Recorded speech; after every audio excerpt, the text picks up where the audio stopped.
I don't know if we wanted to do something at some point, but now we're never going to use off all of these medications. So I don't know if we got maybe, I don't know if we went towards toxicity part or like right after like right before we take a break, or let's do, yeah, let's do right before break. Exactly. Probably. Either it's should I bring a drug jug up here or wait until we get to the break time and then bring it up? Yeah, wait till the break time.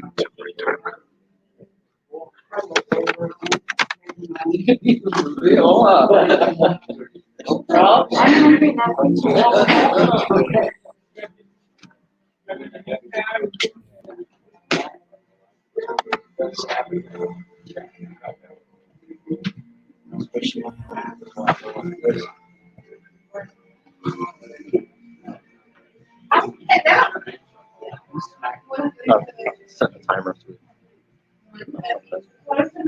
So no, there for an hour. Right.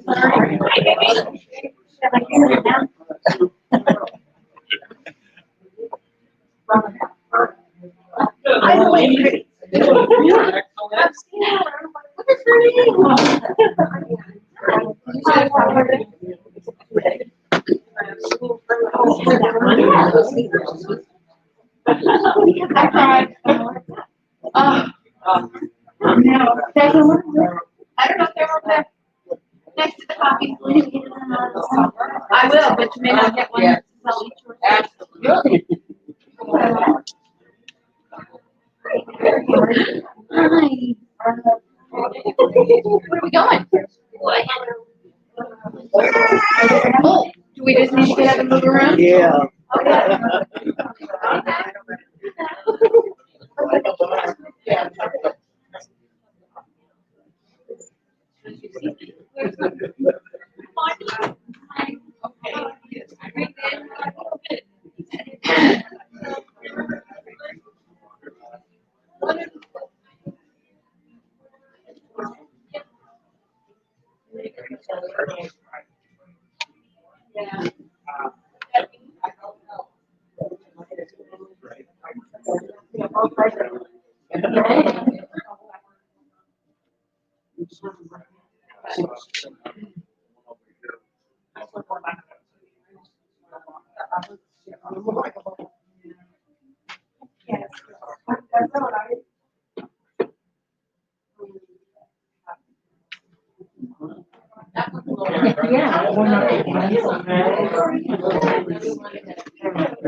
No, ma'am.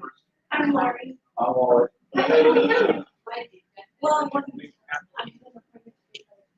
Grab some goodies. You guys want some goodies over here?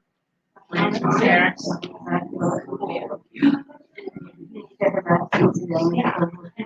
Even if you.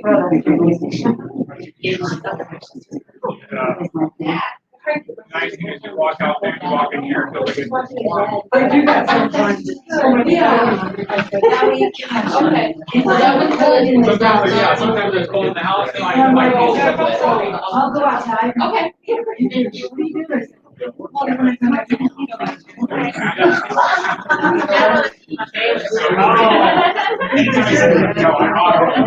Yeah.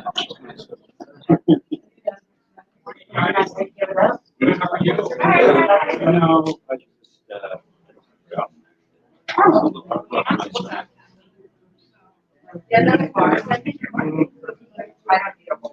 yeah, I started to have like one device.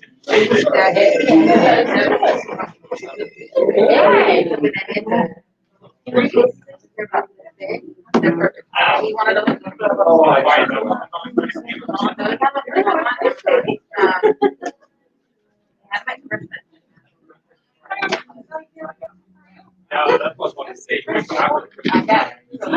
they have Monday, they'll be. Yeah, the national grocery store one. Let's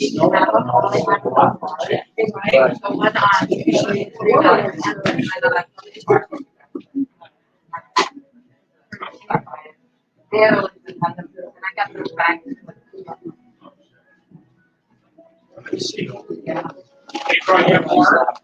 Just these.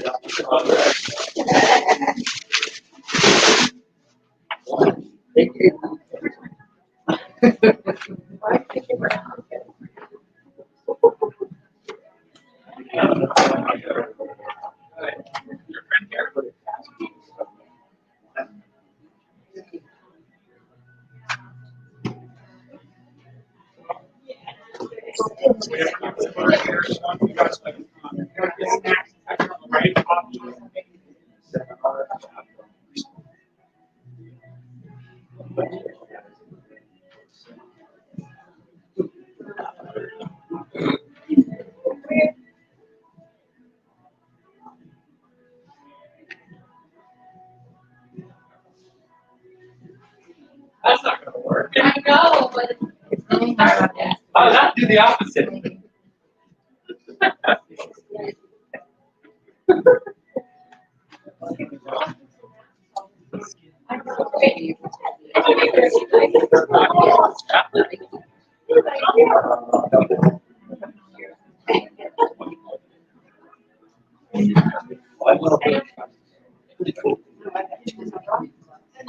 No, you're using it. Nice try.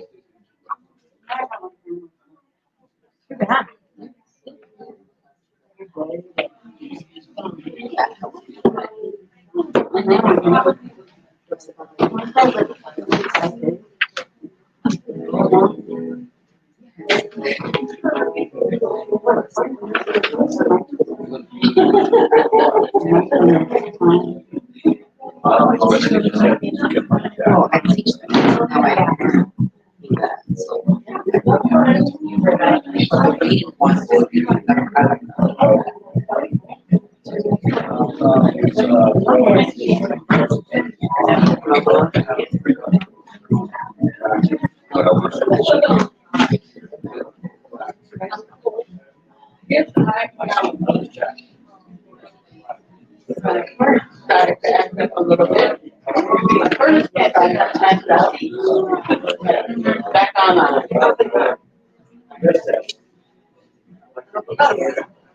It was.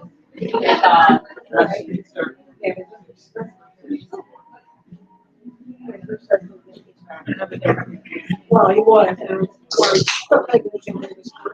Yeah. Yeah. Yeah. Yeah. I looked down. Take a break.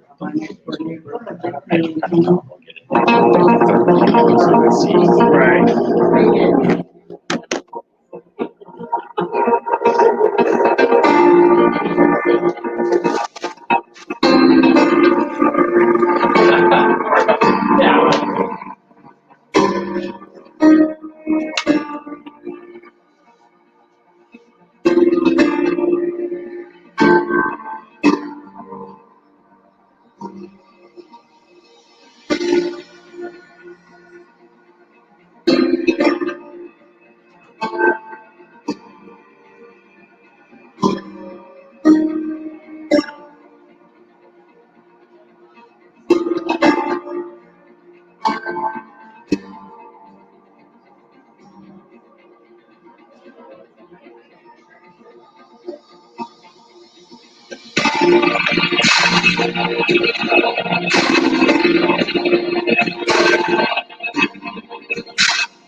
All right, guys. Well, welcome and thanks for coming out today. It's I don't know if you guys checked, but it's chilly outside. So, I'm appreciative for everybody bearing the conditions coming out. My intention fully is to make this completely worth your while for that. I believe for those of you who've been to our events in the past, first and foremost, you know that the setup is completely different than we've ever done. We've never done tables and all that stuff, but we're doing it because our goal today is that we're not going to just teach you what you're going to do. You're going to do all of the steps along the way so you can get started in doing it. Probably my biggest frustration that I've had over my 20 plus years of doing these events is people will get here, they get excited, they get inspired because they're like, you know what, I can make changes, I can do these things. But then if I see them 2 months or 3 months or 4 months from now, what do they look like? The same. Or maybe there was a small change for a little bit and then it went back to the same old, same old. And so going through the years and kind of asking for feedback, a lot of people say, you know, the bottom line is I come out and I just it's challenging for me to know what to do, right? So the ideas are good, but it's just hard for me to know the action steps that are necessary. So today's designed, for those of you that are slide junkies, you're gonna be disappointed. We're not gonna be putting 10,000 pieces of information on there that you're not going to remember anyways, okay? We're going to give you functional things and steps and processes and resources so that you can start to make the changes, okay? And so it's going to be a little bit different, but my hope is that when we see you 3 months, 6 months, whatever, that we're seeing the new improved you, whatever that is, whatever that looks like. And so that's really the outcome or the goal. And I feel like if we really play along, do it, play all out. So it's going to be a very interactive thing. You guys got some raffle tickets already for being here, and then you're going to get more raffle tickets throughout the event. So if you participate, if you're doing things, because we want participation from it, so you're going to get rewarded, and then at the end, we're going to be raffling off some of the prizes that you see on the table over there: the Ninja Foodie, the blender, some pretty cool gifts and prizes for people. So. We want you to be engaged. We want you to play all out, okay? And so the bottom line is people ask, you know, what's the purpose? Why do we do that? And how many of you guys would agree that outside, so the new people, you're just starting to get kind of introduced to this, but for our veteran patients, you guys realize that outside of these four walls, there's a different culture and a different experience out there, right? When you come in here, one of our primary core values is creating a different culture for our patients, meaning you hear things that are different here, right? You hear, if somebody asks me a question about, you know, something that they heard that's from the mainstream media or maybe something that's pushed out by the medical system. And if it's not congruent, we're going to tell you why it's not congruent with what we're trying to do. Because how many of you guys also agree that the culture out there is sick, right? We're the sickest country in the world here in the United States. And so those that want to stay in that culture do so with a very big cost for that, okay? And so what we're trying to produce and what we do when we produce and we have our group setting, things like this, is to help people start to change that culture, okay? Because if you were surrounded, I guarantee you, like if we all lived in this big compound, right? And, you know, not that we're the Waco people, like not crazy stuff, we're not gonna drink weird Kool-Aid or anything like that. But if we all lived in a big compound, we had chefs provide us these really healthy meals all the time. We had a nice workout center and we all got together and we supported each other. How many of you guys think it would be a lot easier to be successful in that environment than when you go home and it's just you, or it's just you, and then sometimes it's just you, and then you're going home and trying to influence your spouse or your family, and they're like, nuh-uh, McDonald's is still good, or whatever. So then you get this resistance all the time. So really our purpose is to change the way that people view and implement health, okay? If you're gonna stay outside, and let's challenge you, like something that I've noticed with COVID, okay, is COVID has changed our culture dramatically, okay? There's nobody that will not say no to that, right? The thing that I saw in our office, and I thought, you know, like we have what we call our kind of our warrior patients, right? These are the people like you could just squeeze them and twist them, and you know what comes out? It's like Matt's living philosophy. They're like, no, I'm not taking this and I'm not doing that. I don't care what, you know, or whatever, right? Not in a negligent way, but they just have a strong foundation on what the principles that they want to live and how they want to live. And then there's other people that you squeeze them and it's like, it's a good idea. It's kind of like the Rocky quote. Everybody has a good plan until you get what? Until you get punched. Once you get punched, you're like, oh man, that plan's, I'm just protecting or whatever, right? So the boxers go into the ring, they have this plan, they're looking for their openings, they're gonna do all that stuff. They get tagged in the jaw, suddenly all that stuff goes out. I'm just protecting myself, right? And that's what happens so often with the people that are kind of mediocre or lukewarm. It's like, I have this plan, and if everything goes really well, then it's easy to follow. But as soon as I get challenged, I kind of fall off. And what COVID has brought to us is it's really distinguished those groups of people, within the conversations within our patient group. And some of my patients that I thought, man, if I squeeze that person, there's nothing but max living philosophy coming out of them. It's not, right? And it's not a bad, you know, it is what it is. I'm not being critical of anybody because I understand it, right? But the bottom line is trying to build culture and help people understand why. Because if people really understood why, I think it's a lot easier for them to make different decisions, right? And so today, part of our goal when we go through, especially this beginning portion, is to really identify those cultures, and we're going to focus a lot on your identity. What is your identity? Okay. And so as we go through this next little bit, it's really important for people this is a part of being truthful and being honest with yourself. You can share when we ask for people to share if you feel like it, but there's no pressure to share or anything like that. You just won't get a ticket. But but the bottom line is like, you know, sometimes people they're you know, we don't want to air out those things to people, and I understand that. But also those sometimes are the changing moments that people have. If they're struggling with something, it's like somebody New Year's resolution in their mind. They're like, you know what? I think I'm going to lose 15 pounds, but I'm not going to tell anybody about it because that way, if I don't lose 15 pounds. Nobody knows, right? But if I was to tell my entire little social network that I'm on a quest to lose 15 pounds, then I would feel like I'm failing because I'm not losing the 15 pounds and people know about it. So we have a tendency just to kind of keep those things to ourselves, so that way we're not disappointed and we don't feel other people disappointed in us or whatever, right? So our purpose today, play hard, play all out, enjoy the time here. We're going to give you tools. We're going to be writing, so make sure you have pens and stuff like that, because it's all part of the process, okay? So you have a little video here that's going to kind of explain a little bit more about that culture. Chronic disease is the leading cause of death and disability in North Americans today. 7 out of 10 deaths are caused by chronic diseases.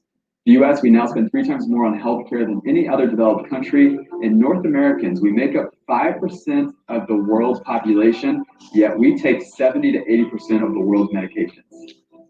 Yet here we are. We continuously rank last or near last in the world in overall health. Senior citizens now spend more time in nursing homes and assisted living than ever before in history. The chance that a senior citizen will enter a nursing home is now 1 in 3. The chance that a patient in a nursing home is sedated or physically restrained is now 1 in 2. The average out-of-pocket cost to live in one of those nursing homes for just 1 year is $76,680. Science now confirms what we intuitively already knew to be true. It's not your genes, it's your choices that you make that ultimately determine your outcome. We have more diet books and websites and iPhone apps than we've ever had before, yet we're worse off than we've ever been.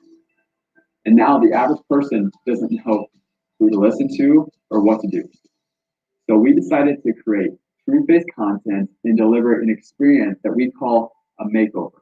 It's to help you get consistent results and ultimately change your life. The Max Living Makeover is based on 2 principles. 1 is that your body is brilliant, and 2 is that you're programmed for health. So today you're going to learn the most cutting-edge science on hormone-based weight loss, how to burn fat most efficiently, and how to develop new habits for lasting change. Our desire is that you would not only achieve your health goals for yourself and for your family, but our ultimate desire is to see you change the way you fundamentally view and manage your health and healthcare. And that's what today is all about. Over 100,000 people have participated in the Max Living Makeover like this one today. Everyone from soccer moms to Olympic level athletes and really everyone in between. You're going to learn more today about the regenerative power of the body and where true health and healing comes from than most people will learn in a lifetime. What that means for you is more time with the people that you love and more time to devote to your purpose on this planet. Your Max Living Makeover starts right now.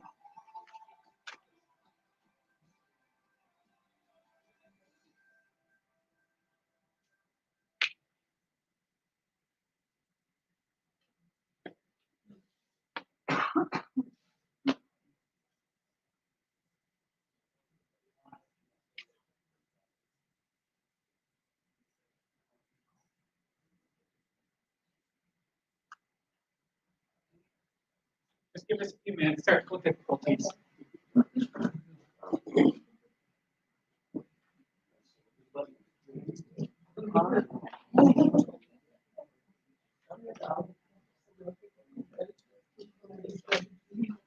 All right, sorry guys. The people that are doing online, the slides are not progressing for some reason.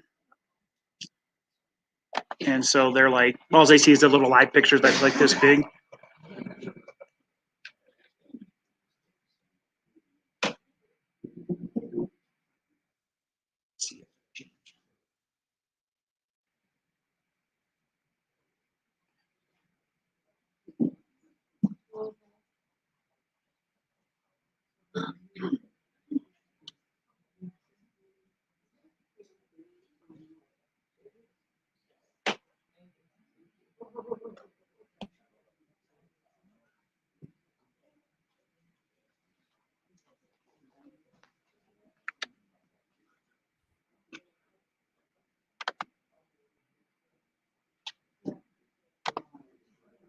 Jacqueline knows that she's getting ready to be called up. That's why she sat in the front row.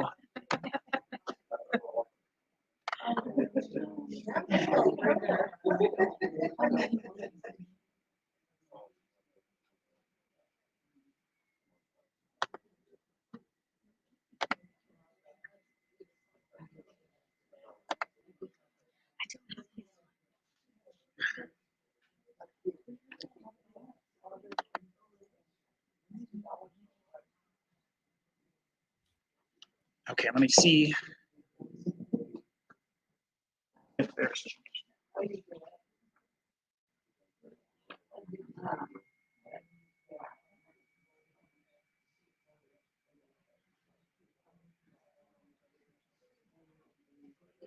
All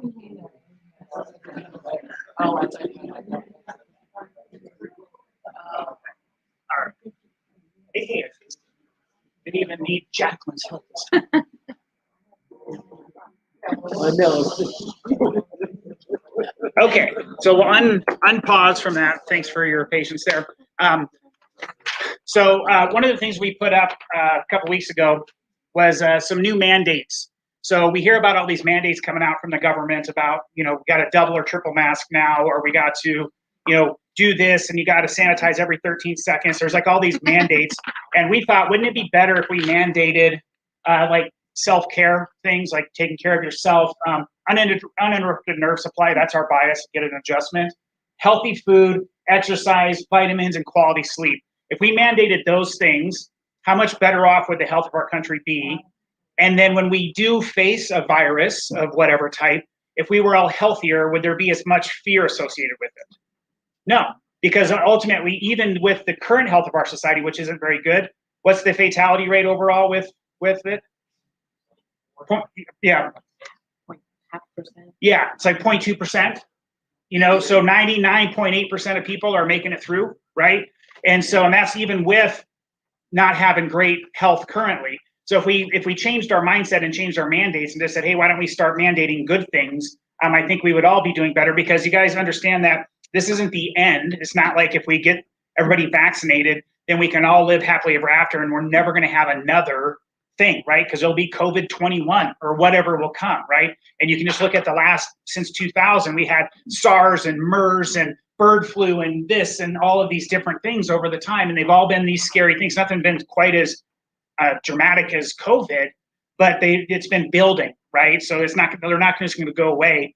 We are designed as the world to live in harmony with viruses, bacteria, and all of those things. Do you guys realize that if we killed off all the viruses and bacteria in the world, what would happen to us? We'd all die, right? So we're dependent on all of those things to make the world go round. And the idea that we need to try to sterilize our world and kill off all of those things is a very flawed idea, right? The more sterile you make things, the sicker you become.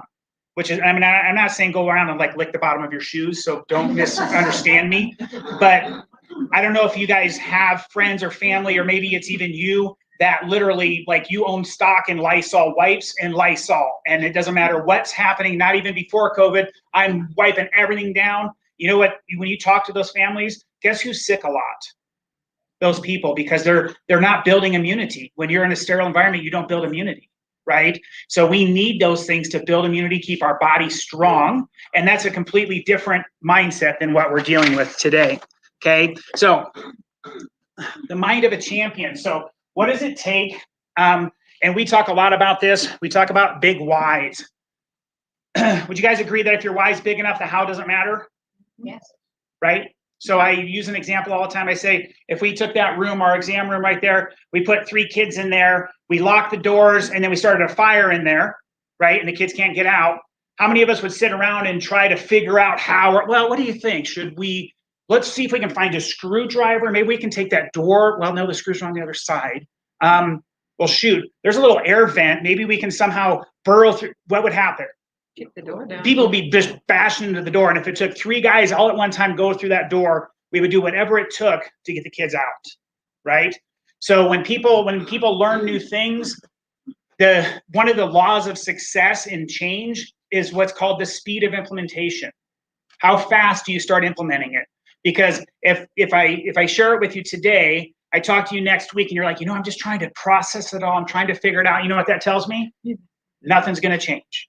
Okay. I'm not saying you change everything, because if you do that, you'll fail. But the point of this is you're going to pick 1 or 2 things out of the seminar today that is going to be like, wow, this is my primary focus for now. And then I'm going to master that. And then I'm going to move on to this next focus. Do not get a list of 22 things and think you're going to change them all, because you'll fail at all of them. Okay. So understand how and why that happens. Okay. We got to change your mindset on a few things. People say can't and all of these different things. And the real word they should be saying is what? Won't. I won't do that.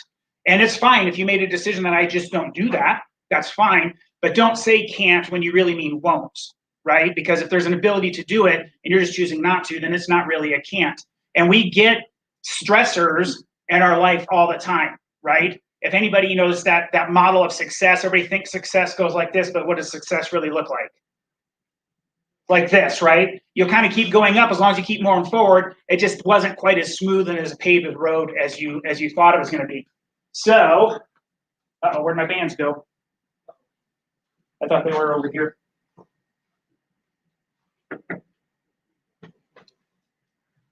You guys know where the elastic bands are? I need, oh, yeah, those. Those ones right there? Yeah, these guys. Okay, so we have our lovely volunteers coming. We're on our way. You're on your way. See, I'm gonna make. I'm the stressor She's the today. bigger stressor today. Yes, Okay. I'm not the biggest stressor today. So I have a goal here, guys. I want to walk from this place to here. That's my goal. Okay. Now, when I'm starting my walk, ultimately something's going to happen in my day. Like even if I prepared my day, and that's a stressor. And as Anne starts to pull, and that gets tighter and tighter, which way do I start going? Of course, right? And hopefully I can start to maybe manage it and get it back. But if she stays, you stay where you're at, and she stays, all that's doing is giving me a whole lot more tension and resistance. Okay. So Angie's this major stressor in my life. And I thought, man, this was crazy. I'm dealing with this stress. But then guess what happens? The phone rings and a new stressor shows up. Okay. This one could be bigger or smaller, but ultimately I'm not where I want to go. And if I kept going straight, where would I go? I missed my mark because I wanted to go there, right? Or the other thing happens is that sometimes that tension gets to be so much that I can't move at all. It's pulling me both ways, and when I get pulled both ways, the ability to move forward isn't there, okay? And so we have to be able to understand that stressors are real, and it's going to have an impact on us, but the more we're prepping and planning and preparing for things, the less likely that we're not going to be able to still move forward, okay? Does that make sense? Okay, so you guys let go gently. Okay, so part of understanding this can't thing is all about that. It's to say, you know what? No, I can do these things. I just have to understand that sometimes I'm going to get pulled a little bit off track. But as long as I recenter and refocus, you know, like when they talk about an airplane. How many of you guys have flown in an airplane? Okay, good. Most people. So when they get a flight plan, but when they're in the air, do they follow the exact direction that computer laid out for them? Right, they can't. So I'm not saying that they don't get there when they're supposed to, but I'm saying like constantly the plane is shifting because of currents and air currents, and the rudders and all of those things in that plane are constantly course correcting. But ultimately, I land in Florida, right? And it's about the time that I was supposed to, right? But it wasn't because it was just a straight shot all the way there. There was constant course correction that was happening. And that's the way life is. So don't think because I'm trying to get to whatever my goal is and I got sidelined with something, it doesn't matter. We course correct, we get back on the track, and then we continue to move forward, okay? It's an important part of that. We already talked about that. Okay, so you guys have an identity sheet in your little packet, right? And this is something that I feel this is the key. So everything we're going to learn today is going to be dependent on you understanding this portion. Okay, that's why we're doing it first. So you have this little form in here that we can fill out as we're going through this. So the first thing says, determine my current identity. So what do I mean by that? So you identify yourself as something. So if somebody says, you know, who are you? What would you say? Oh, I'm a mother of 3. I work at Goodyear making tires, and I'm a soccer mom or whatever, right? So you have an identity that you would describe yourself as, okay? And that will also, there's other parts of that too. There's identity parts when it comes to my health. What do I identify as health? What do I identify as wealth or you know, all of these things, job, all of those things, right? So we have an identity, and those identities are created part by the world that we live in, but then also by what people say about you, right? So a lot of people develop their identities from actually, if you look into psychological research, the ages from like 5 to 10 are the most influential ages. By the time a kid is like 10 years old, you really can't, it's very hard to change the direction and the personality that person's going to be, okay? And so those formative years dictate a lot. So when people say things like, oh, there's chubby Kenny, You know, like you're ingraining into to Kenny what? That I'm chubby. And then Kenny looks in the mirror and what does he see? I'm a little chubby. So then now he's cementing an identity of being chubby Kenny, right? And so then Kenny gets older in life and he's like, you know what, I want to lose weight. And so your identity can be a conscious thought, but 97% of our thoughts are what? Subconscious. We don't even know they're going on. So the identity in my head says I'm chubby Kenny, okay? And then I start to lose weight, and then what? That is a conflict with my subconscious because I'm chubby Kenny, right? I'm not skinny Kenny. Nobody call me skinny Kenny, right? And so these are very important things that we need to understand, that all of us have developed this identity over the years based off of our experiences, people's influence, and what they've brought to us over time. And as a result, we will put limitations on our ability to change. Does that make sense? Okay, so your first thing says, determine my current identity. So what would you say? And we're going to fill these out, but I want you guys just to put short things on here, because if we do this completely, we'll be here until 5. Okay, so the idea behind this is to start the process, and then we're going to continue this process as we're going through our 45-day challenge together. Okay, so determine my current identity. What is it that you say about yourself, that people say about you? If I was to ask you, like, hey, who are you? What would you say? Okay. So everybody should have a pen in their hand, and they should be writing something, unless you already finished because you were a good student.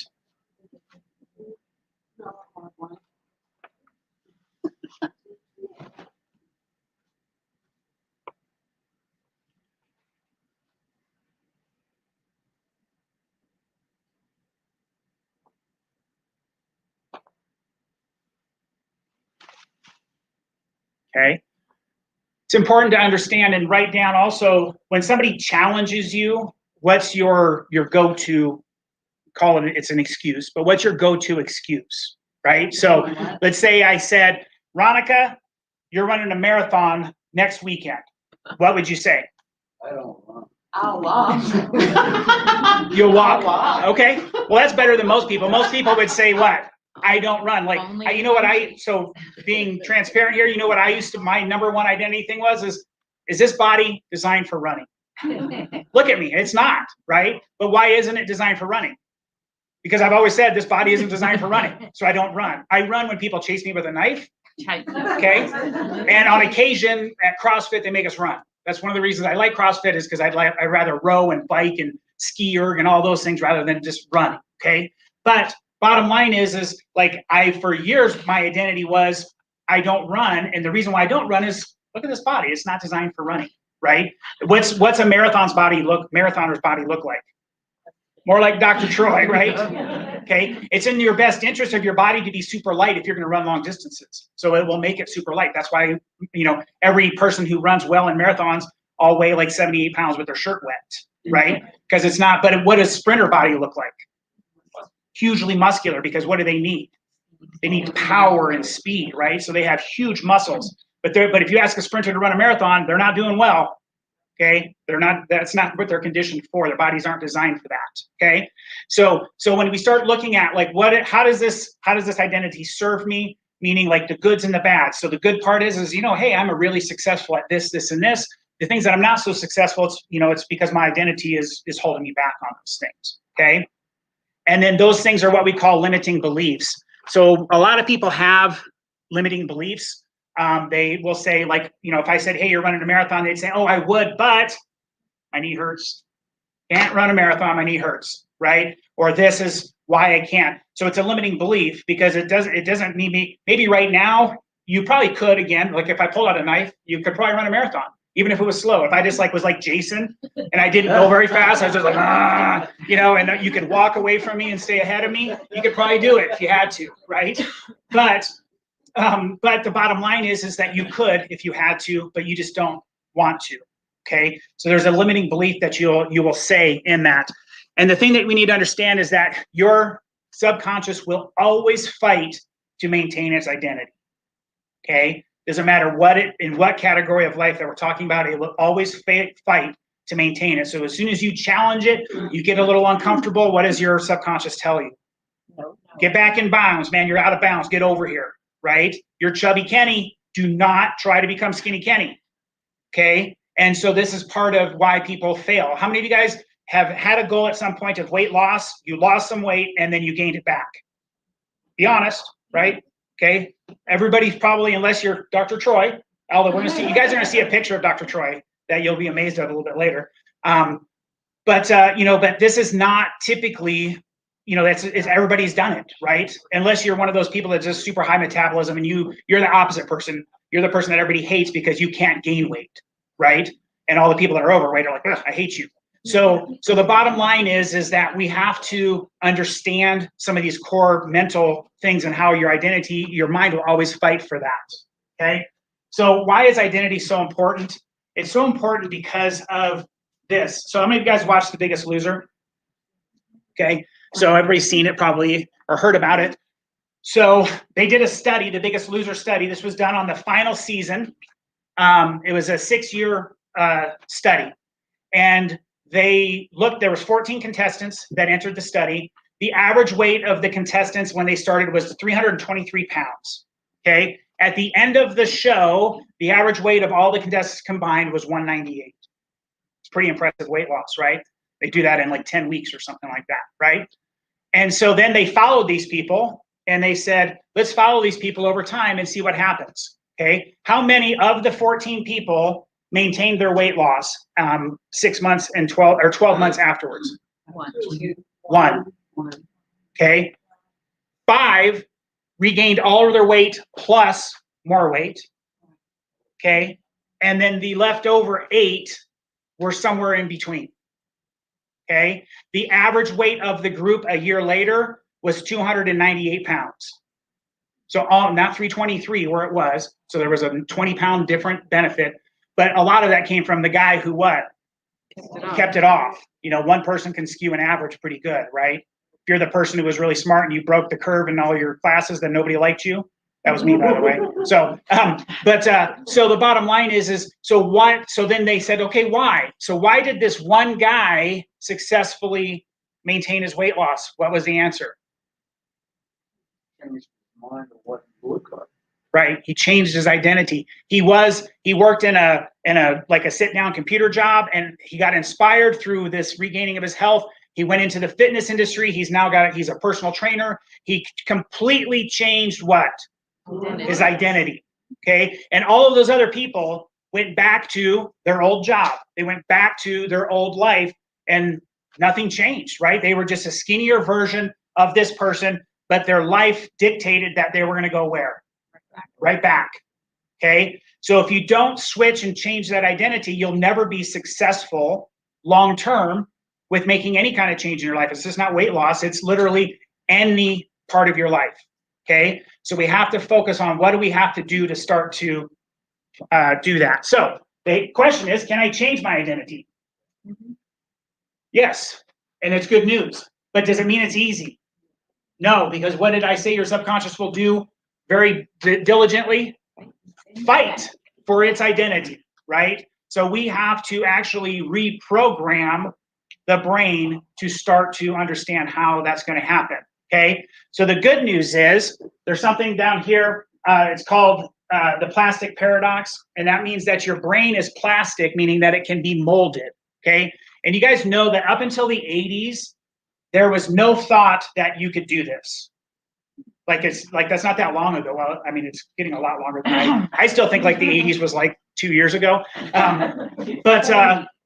So the bottom line is that they, up until that point, they thought that what it was is what it was, and there's no ability to change it, so you're just stuck, okay? Then research started showing, and as they got more advanced imaging on the brain and all that kind of stuff, they were able to start seeing that the brain was able to rewire itself based off of thought processes and different things going on in your brain. So there's a really great author, if you guys are into this kind of stuff, you want to learn, look up Dr. Carolyn Leaf, okay? She's an amazing, amazing brain scientist, and they've actually measured the difference between positive thoughts and negative thoughts and what it does in the brain for that, okay? And it's interesting that a positive thought, when they look at the electrical conductivity of the brain, looks like a flourishing tree, the way that it does. And when you have a negative thought, it looks like a dead tree. Like when you look at the images of it, it literally looks like a dead tree versus a live, flourishing tree. Okay. And they have proven that we have the ability to change the brain and rewire it. Okay. And so hopefully that's good news for everybody here. Unless you're doing everything perfect already, then great job. And then come out, you're my new mentor and we're hanging out. Okay. Because that's what I want.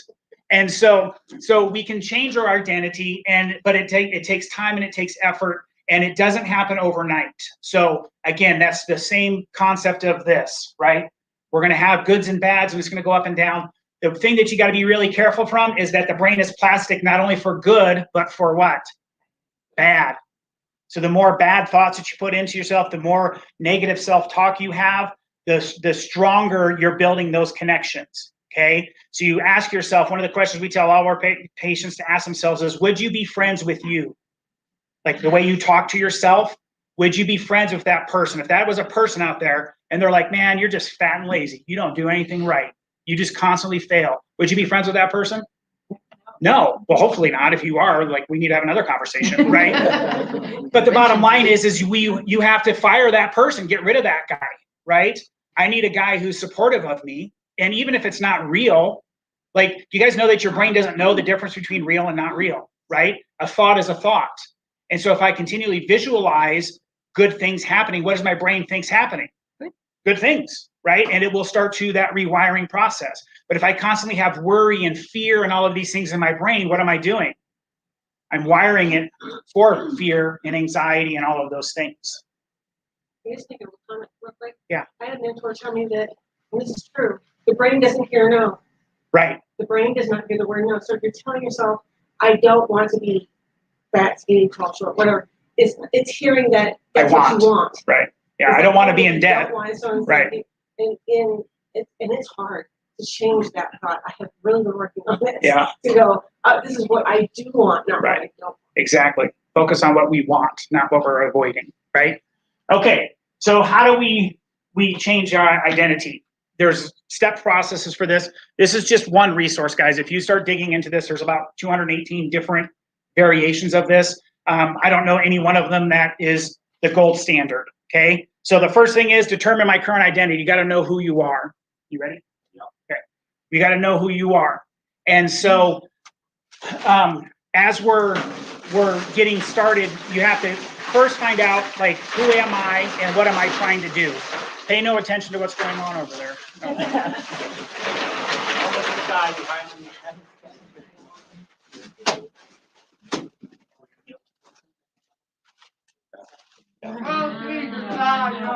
Yep, it's happening. I'm sorry.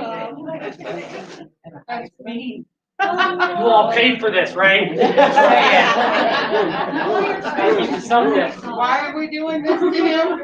Okay, so before Dr. Troy gets in, he's going to get into an ice bath. Okay, so we thought about just putting this outside today, but then we thought it might freeze over and he'd get stuck in there, so we weren't going to do that. Okay, so we're going to talk about it, and we've got Dr. Troy's going to get in there, and as long as he's not chattering too much, he's going to tell us a little bit about why he would choose to do this. But this is called cold thermogenesis. Okay, so it's a body hack or a life hack that actually does really great physiological things that he's going to describe in a few moments. So go ahead and. That water was so cold when it just filled in, we didn't even need to put ice in it. But It's way colder outside. yeah. Woo! Okay, now for the for the most effective version of this, your body has to be about at least 70% submerged in the water, which is why Troy is all the way up to his chest. Okay. Yeah. So right now, what do you guys think Troy's feeling? Cold. And is he rethinking his decision to get into the ice tub? Probably, right? But so the question is why would Dr. Troy get into an ice tub on purpose? Why? That's what. Yeah. All right. So I was thinking about this the whole week, because I volunteered and I was like, well, that was good. Because we have a brand new person, Ange, here. But one of the cool things about this is called cold thermogenesis. If you guys have heard that, a lot of professional athletes do this afterwards because it has such incredible results. We're using it for mindset because what sane person is going to want to jump in one of these things, right? Because like I said the whole time, like, I'm not a cold guy. I like being warm. It sucks being cold. Like, this isn't the greatest thing I ever wanted to do, you know, but because of the benefits, because of the things that can happen to you, it's totally worth doing this. So I wrote it down here because I thought my mind and my mouth would be like shaking. I wouldn't be able to talk to you guys, but these are some of the benefits that we're seeing here. Cold thermogenesis, if you guys can all see that, pretty awesome. The reason athletes are using this is because after you get done doing a workout, you know, you've torn some muscles, you've hurt yourself, right? Like, you've done some damage to yourself, and we want that to repair. So when we're sitting in this cold thermogenesis tank, what it's doing is it's helping lower inflammation because it's freaking cold in here, right? And then it's also allowing our bodies to have cellular repair. So we're repairing at an accelerated rate. One of the cool benefits for this is if anybody is trying to lose weight, right? That's one that most people are trying to do. This is incredible for trying to lose weight, right? So when you jump into a cold tank for any reason, right? What is something that your body's going to do to try and stay warm? Burn It's going to shake and shiver, right? We actually have 3 different ways for our body to stay warm. One of them is all the blood's being shunted from my arms and my legs and it's going to my heart and lungs and all those vital organs, right? Trying to stay core temperature warm. That's good news. The second one, like you guys said, is shivering, right? I'm shivering, all these muscles activating, it's generating energy. The last thing, the cold thermogenesis, non-shivering, basically energy production, right? So what it does is when we get into this state of extreme cold, you have fat in your body called adipose tissue. Everybody know about this, right? You have 2 separate types. There's one called WAT, white adipose tissue. That's what we're all most familiar with. That's the weight that we don't want to keep, right? Then you have BAT, brown adipose tissue. This is like y'all seen Dr. Zach's little baby, Kinley, right? You know how babies are just that baby fat, right? That is highly energetic mitochondrial fat. That's that brown adipose tissue. The reason after a year babies don't look plunky like that is because that adipose tissue helps them burn and gives them energy for the rest of what they need, right? For us as adults, if we want to start burning fat, if we produce more BAT activity, brown adipose tissue is moving, it will burn down the white adipose tissue in order to supply the non-shivering heat improvement, right? Pretty awesome. On top of that, cellular repair, we got immune function. When I was reading about this, there's so many incredible things. They even found that when you're in it, it increases the blood-brain barrier integrity, right? So there's a barrier that protects the stuff that's outside your body from getting into your brain. We don't want that kind of stuff in there. When you're laying in this, it actually increases that the integrity of that thing. So essentially, we're protecting our brain even more. They've also found out that it increases certain hormones and certain chemicals in our body that improves cognition, energy, muscle, memory, retention, things like that. So pretty incredible there. Obviously, the decrease in inflammation overall, right, was going to help increase like muscle recovery. It's also going to increase just healing of the cells in general. We see that improved in cognition. They even found this last word right here is called autophagy. Anybody remember what that is? Yes, right? More so than just eating your own fat. Autophagy is your body selectively taking away the cells that are not working for you at 100%, right? So Dr. Troy has to get from point A to point B somehow. If I eat a bunch of food, I know how I'm getting there, right? I know what energy I'm using. If I remove all of that energy, no food, I still have to get from point A to point B. So your body has to figure out, where am I going to use the energy to do that? So it pulls up all the trillions of cells that you have, and it goes, these cells here are working at like 40 or 50%, right? Not 100%, that's wasting energy. So it destroys those cells, eats them away, autophagy, then you rebuild and you replenish newer cells. This is one of the reasons why being in a cold tank or you have that autophagy is really good for people who say have diabetes or obesity or cancer, things like that, because the cellular structure of the pancreas is not working and producing what it should, right, for a diabetic. So as we can create autophagy, those cells that are not working very well are the ones that the body's going to selectively destroy and replace with cells that actually do work. So this is one of the cool benefits of this for diabetics. is regulating insulin and lowering fat, things like that. So pretty awesome. All right. You ready to get out? How long have we been in here? 5 minutes and 37 seconds. Sweet. So the key with this one, right, is every now and then your body's gonna re-insulate itself if I don't move. So I'm constantly like moving my legs and doing this because it keeps me being like super cold, right? Another thing that you can do, which seems easier, but I promise you this is the easy way to do it, is doing the cold showers, right? It is a huge mind trip to turn the damn thing on hot, take your shower, then hit cold, right? Freeze for 20 seconds, then turn it back on the hot, and then go, okay, now I got to do that 2 more times in the cold. I'd rather jump in this ice bath all day long. And really walk outside nowadays, you know, at -2 degrees outside right now, that's colder than it is in here. Just by going out there for 10 minutes like that, your body's already improving in these things right here. So, you know, anybody wants to jump in after me, you could totally do that. We'll give you a gift. You get a raffle. Yeah, right? actual raffle. Perfect. Anything else? Nope. Alex, you want to do it? No, I'm not just. Oh, You got it, Just Alex. for that. Yeah. That's the excuse. Yeah. All right. Limiting belief. So, let's say you want what's like a time frame of what's the recommended? That's a good question. Really, you could do it pretty much periodically. Like when I was reading on there, some people were saying that, hey, it might not be a great idea to, if you're doing it every single day, you're not giving your body the muscles enough chance to basically improve on their own, right? It's just like when we think about taking medicine and stuff like that. Like, you know, your immune system is going to take care of it. If you go ahead and just start taking medications to decrease that function, like now your body's not going to work as efficiently. It's the same thing with this. If we want our body muscle to develop and do all that on its own, it's nice to be in here to help kind of that repair. But if this is the thing that happens every single time, then your body's like, well, screw it. I'm not going to have to repair myself. I'll just wait till we jump into the cold water, you know? So maybe 2 or 3 times a week, you could do something like this. You don't have to go in it for very long. I said I'm in 6 minutes now. It's like 5 minutes. They've done some studies with people who've been doing it for like hours, not in a cold bath, but they'll like make the room a little bit colder. You could do things like that. But this guy, 3 or 4 times a day, 5 minutes. 3 or 4 times a week. Or 3 or 4 times, yeah, not 3 times a day. Don't do it 3 to 4 times a day. You see, it's like a little cold right now. Yeah, It's just my mind's not working very well. When I get out, though, it's gonna be awesome.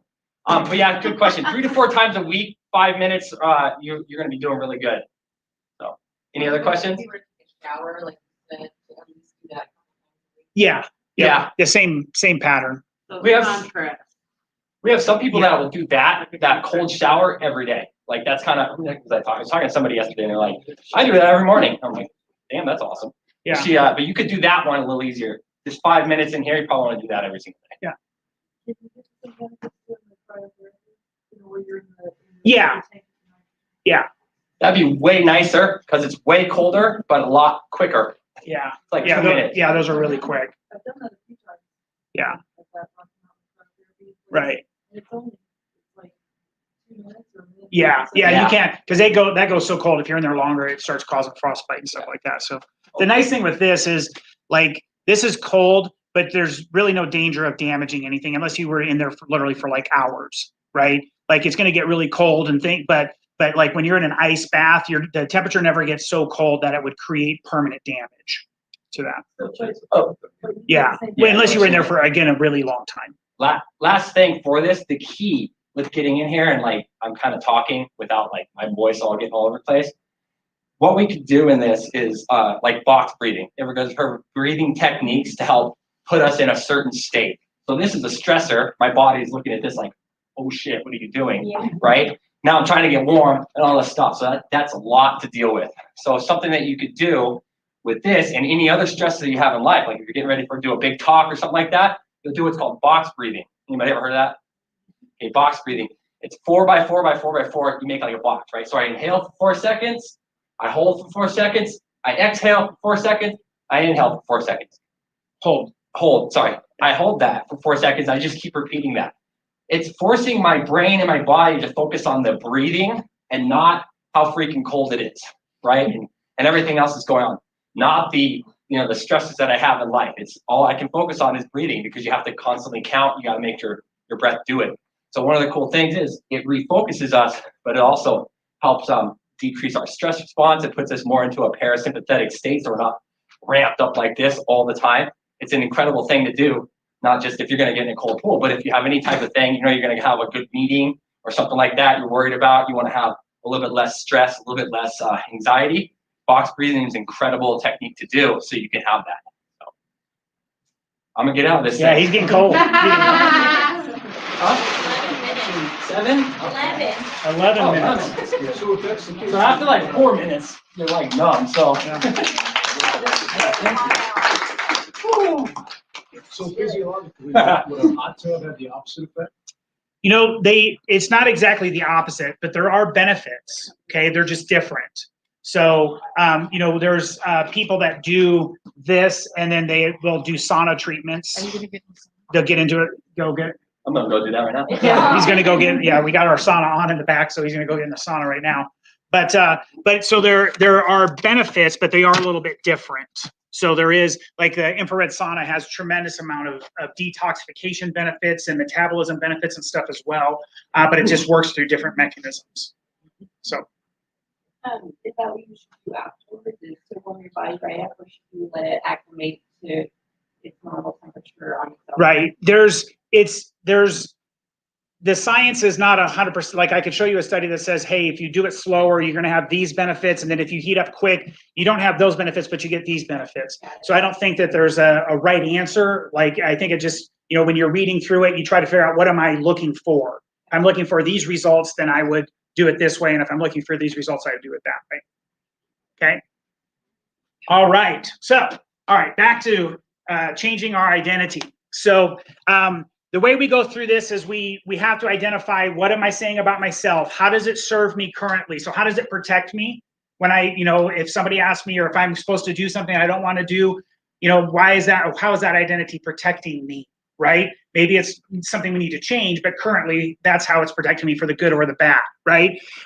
Write down your limiting beliefs. So again, those statements that you say, but now comes the part of, how do I fix it? So what you have to do is, whatever that limiting belief is, so let's say I said, I want you to run a marathon, and you said, I would, but my knee hurts. Then you cross that out and you say, I'm going to run a marathon, and by doing so, it's strengthening my knee, right? It's just a different way of looking at it. Because do you guys know that every research that's ever been done on painful joints shows that when you exercise over time, what happens to the joint? It gets better, okay? Doesn't mean it's not going to hurt. Okay, people judge my joints getting better or worse by hurt. That's not true. Okay, if I can push through the pain and manage the pain with cold thermal, like, there's all kinds of things I could do to manage the pain. But after I get to a certain point, my joint's going to start feeling what? Better, because mobility in a joint always makes it feel better long term. Okay, now there's a few exceptions to that. Somebody who's completely unstable, has an unstable joint. We're not going down that. We're going down the 98% of people that are using it as an excuse as to why they don't move. Okay, this hurts, this hurts, this hurts. Yeah, I understand that you're not lying. I'm not saying calling you a liar, but you have to understand that the movement in the joint over time is always going to improve it. Okay, the thing that degenerates a joint the quickest is lack of movement. Okay, so you guys know that within 6 weeks of a joint being fixated, you have permanent damage to the joint. So if you got casted for 6 weeks, you have permanent cartilage damage in your elbow for the rest of your life. Okay? Say that again. At 6 weeks of joint immobilization, so at 14 days, it starts. So when people talk about chiropractic, like the people that are on our lifetime wellness wall, they're like, well, can I come once a month? Well, you could, but if you got subluxated or fixated 3 days after you came, and then you went 30 days before your next appointment, you've got permanent damage happening, because 14 days is the window until things start to damage from being fixated or not moving right. So we never recommend anybody go less than twice a month, because then that's a 14-day thing, right? And so there's reasons why we just don't make recommendations based on, like, let's flip a coin. Yeah, I think you guys need to go once a month. You can go 7 times a month, whatever. It's not the way we do it. There's actual reasons behind it. Okay. So we need to keep things moving so that we do that. So we cross out whatever that limiting belief is. We write a new empowering belief, something that empowers where I'm trying to go. Right. And then we're going to put in a strategy. This is probably the most important part of it, is journaling, positive affirmations, and morning rituals. Okay. if you look at anybody who is successful in life, and I'm not talking only like money-wise, but health-wise and all this stuff, these people have a plan for why they've made it where they are, okay? There's nobody who just happens upon success, okay? It's just because I had a plan in place, I worked towards something, I had a goal in mind, all of these things. And so journaling helps us to keep on course with our plan.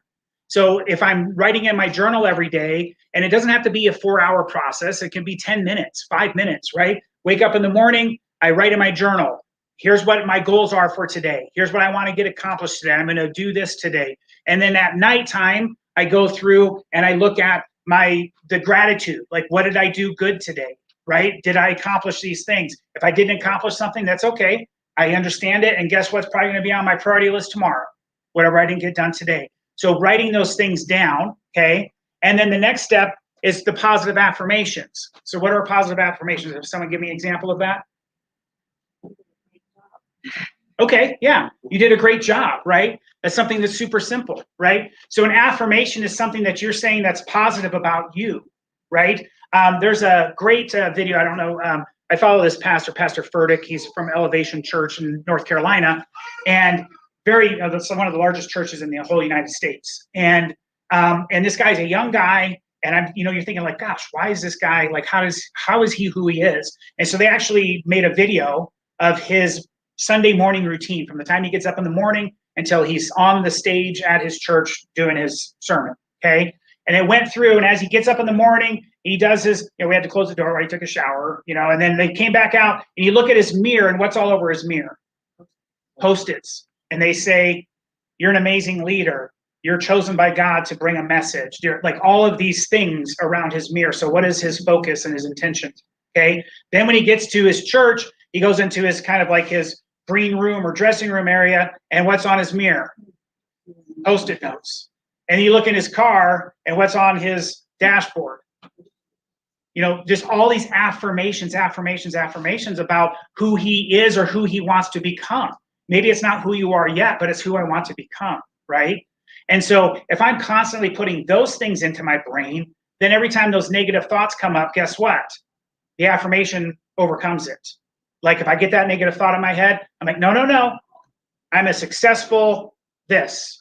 I work really hard for this. Like I have these things that my brain gets programmed, and this is how identity starts to change, okay? But it's also the reason why it takes what?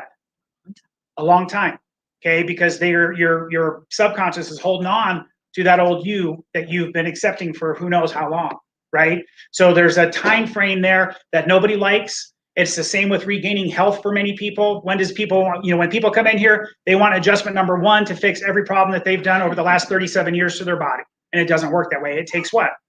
Time, okay? It's part of the process, okay? And then the last thing is having morning rituals.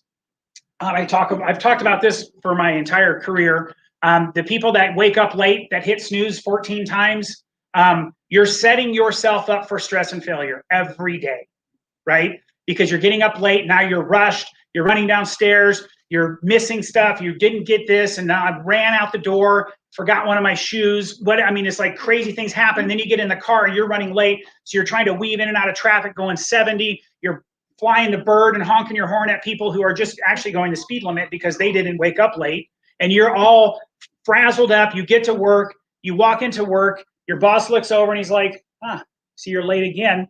And now, crap, boss noticed that I'm late. And so how's your day going to go? Completely crappy, right? There's no way that day's suddenly going to just turn around and be glorious, right? Very, very, unless you bought a lotto ticket and found out you won. Okay, then maybe it would change. Okay, but the bottom line is that's not likely to happen, and you're going to set yourself up. And you understand that every day we do this, what are we cementing? This horrible negative process, all of this negativity and anxiety and all these things into our life, and we wonder why we're the most mentally unstable country in the entire world here, right? So a morning ritual that says I get up early enough so that I can actually spend a little time in quiet, okay? We can get some focus. I can spend time. I have a infrared sauna at my house. And when I first got it, of course, every day I was in it. But now it's about 3 days a week. But I have to get up at 5:15 in the morning in order to be here by 7:30 so I can use my sauna. So how many of you guys think that I really like getting up at 5:15 in the morning? No. Well, yeah. I wish I did. I am a morning person, but I'm not a 5 a.m. morning person. Okay. So I don't really, I do it. And as you keep doing it, of course, it's not a big thing, right? It's like I just do it. But when I first started doing it, it was hard. But I just said, you know what, I'm committed to, because when I'm in there for 30 minutes. Okay. And in that 30-minute time, I can do my devotional or my Bible reading for the day. I can take time to think about the gratitude things that I need to do, and I can actually plan for what my day is going to look like. And then when I do that on those days, what are the chances that my day goes pretty much kind of how I planned it? Pretty good. Better chance, way better chance than if I'm just flying by the seat of my pants, right? So that morning ritual needs to get established, whatever it is for you, okay? But it has to serve you in a way that's going to be beneficial for allowing you to change your identity.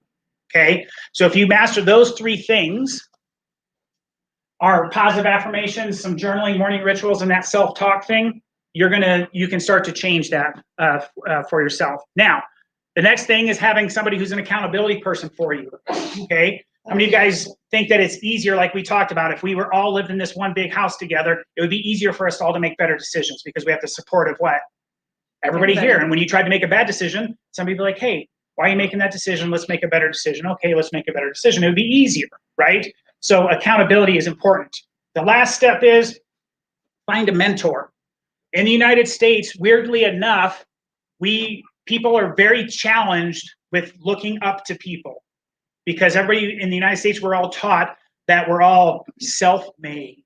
I'm a self-made millionaire or whatever, right? There's this self-made thing. And it's okay if you came from nothing and became a millionaire, great job, right?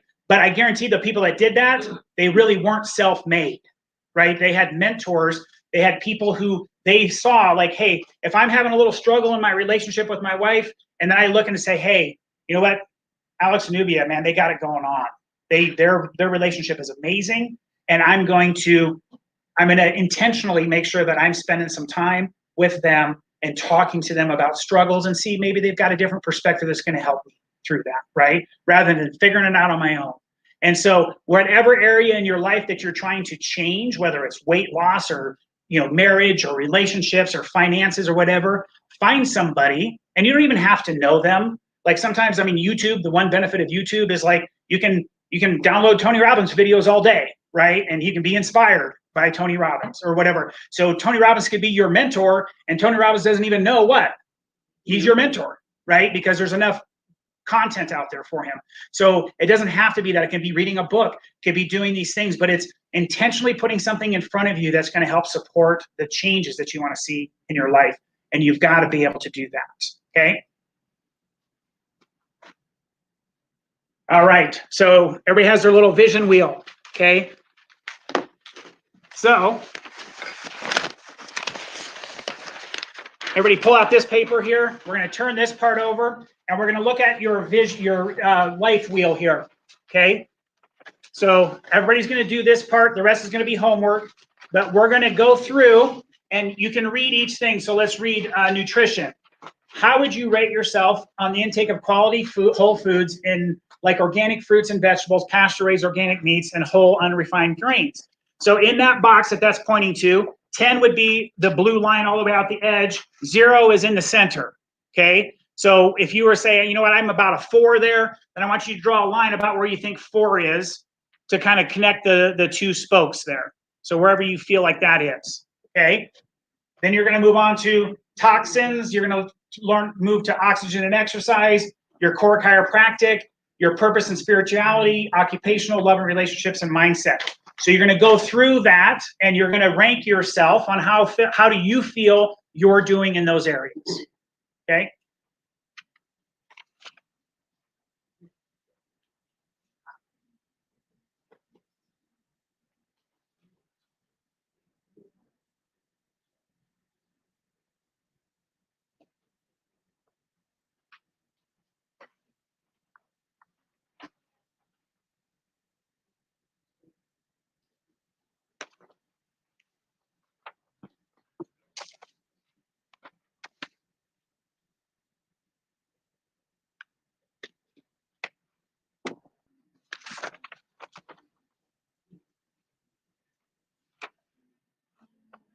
be honest with yourself. If anybody's wheel looks completely circular, I'm going to call you out on it because that's a lie. Nobody's a 6 all the way around. Yeah, exactly.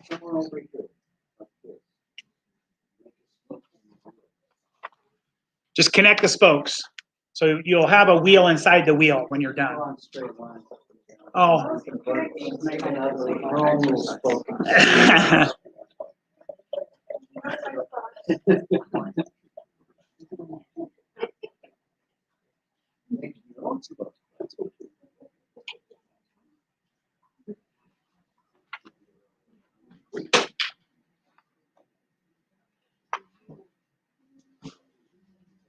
You guys missed it. Dr. Troy was just streaking out the back over there from his office. Good thing everybody had their heads down. It wasn't a pretty sight. I saw it. I'm scarred for life.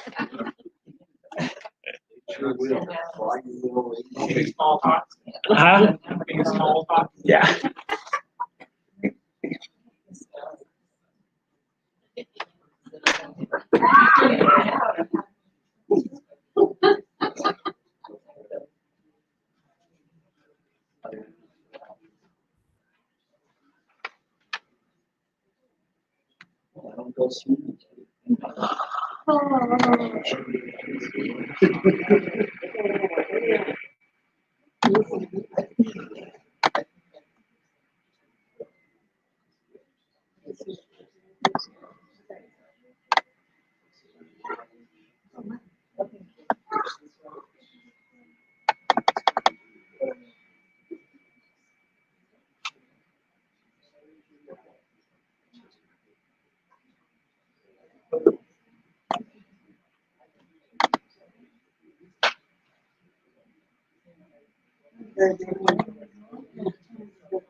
Okay.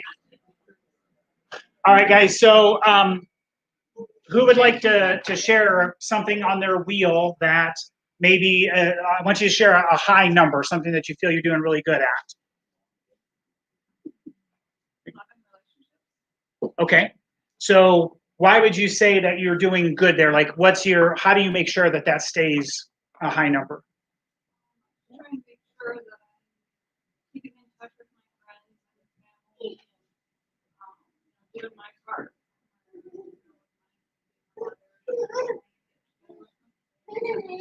My husband, the wife and my friends. Okay. So you put intention and energy into that, right? And so, who has one that they are challenged with? Okay. So. Occupational. Okay. Between jobs, I've been going to temp, can't seem to find anything, and I know my mindset is that I want to change my career and my limitations. Okay. Okay. Thanks for sharing. Anybody else would like to share? Yeah, go ahead. Did you want high or low? Doesn't matter. Take a choice. Okay, we'll go low. Nutrition. Okay. I just, I don't know, I did the organic and the pasture raising and I do that kind of stuff, but I won't do without all the sugar. Okay. So that's kind of the sugar addiction that's just got a strong hold on it, right? Okay. Good. Yeah. Go ahead. They minimize stuff. Okay. You know, I mean, I just like it. Okay. Yeah. The organic thing, I don't. Okay. We're gonna cover that today. So you'll have a little bit different mindset. You know? I might have to get chiropractic care. I get and go a month without coming because life gets in the way and then I get sick and stuff again. So I need to be better about it. But All right. I think along with the nutrition, I think I have a crazy job and I don't have a schedule. I'm a flight attendant, so the meal prepping, that's the hardest thing is like, I'm always on the go, so to be able to actually, it's a conscious thing to spend hours finding, you know, to cook something to take for days. Okay. So what did you guys hear in that? Like, was there some limiting beliefs in there? And it's not that it's not real. Like, this is not a challenge to anybody that what you're saying is not real. But it's like, so there's things that we say that makes it to where that's why it just keeps going, right? And we can say that through when it comes to the sugar addiction or whatever it is, right? There's just something that that's the program that our brain says. Like, again, when I get challenged with something, what do I say? So if I was to go up to Erica and say, well, you know, how come your nutrition's off? And what would she say? I'm a flight attendant, my schedule's kind of crazy, yeah. And that's her story, right? And it's real, I'm not challenging it, but if we want it to change, then we gotta start to change the story, right? So that's part of that process of changing the story. Yep.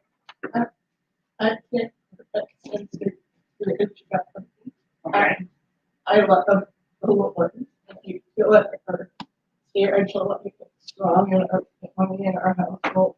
Okay. And I realized I need is strength on my own to do all these other things. You know, right? Right. Right. So, Thank you. All right, guys. Yeah, go ahead. I have high on minimized toxins because before we didn't do the non-toxic, we did the cheaper version of the food and the cheap pots, and my health was really bad. Right. And I noticed pretty much changing all of that little by little, my health was better and the attitude was way better at home too. Right. That's where I concentrate the most at home, is just how I minimize everything. Yeah. Yeah. Nubia and Alex were at we had one of our little patient appreciation dinners. And they kind of kicked off the little testimonials of, you know, you look at Nubia now and everybody would look at her and say, wow, you know, looks healthy. She's all of these things. And even though she still kind of looked that way before, it wasn't the true story. And through making the changes and doing all the things that she's done by implementing the 5 essentials over time, she's got her life back as a result. So, all right. Well, great job, guys. And thanks for participating. On the back of your sheet, so what you're going to do is you look at, we're not going to do this here, but what you're going to do here is you're going to look at your wheel. How often do you guys think you should redo this wheel? All the time. Okay, don't do monthly because you'll get burned out on it, but doing something more like quarterly or maybe every 6 months. And what you do is you look at your wheel and you look at the areas that are deficient. So the areas that you put 1s and 2s in, and you say, what are some simple things that I can do to start to increase those? And then I'm going to redo my wheel in 3 months or 6 months. And then I'm going to look at it and say, how did I do? So your handout that you guys have, we gave you this, we photocopied this out of this book. So don't tell the copywriters. So there's this book, it's called Designing Your Own Life. And it's a really good book that kind of goes through a lot of this mindset training stuff. But we gave you one thing and it gave you examples on the front. So it says on the first one, it says spiritual. My mission statement is to be Christ-like. My goals, be involved in serving our church, completely read and study in the Bible, whatever. So it goes through all of these different things. And then on the back, it gives you a blank sheet for you to fill out for yours. Okay, so what I'd recommend you do is go through your little wheel and then write down some action steps on things that you can either keep doing, because maybe you're already doing good, but I don't want to be completely neglectful, right? We have one of my mentors, he's a very successful chiropractor, and we had a phone call with him and he said, hey, you find any high volume successful chiropractor and I'll show you a divorced chiropractor. And it's absolutely true. right? Anybody who sees these 1,000 patients a week and 50, and all this stuff, they're all divorced. Okay, or they couldn't maintain it. They got there and they went right back down because they thought, oh, I'm going to get divorced if I don't stop, right?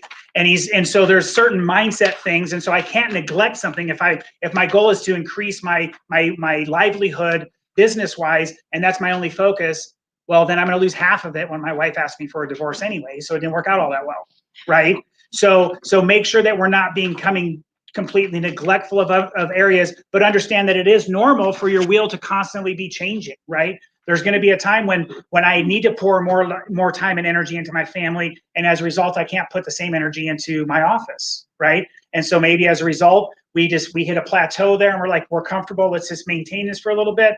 I'm going to heal and work on these relationships and do better here, and then I'm going to be able to put a little bit more energy back into here, right? So those things are changing. That's why we want to redo that. Okay.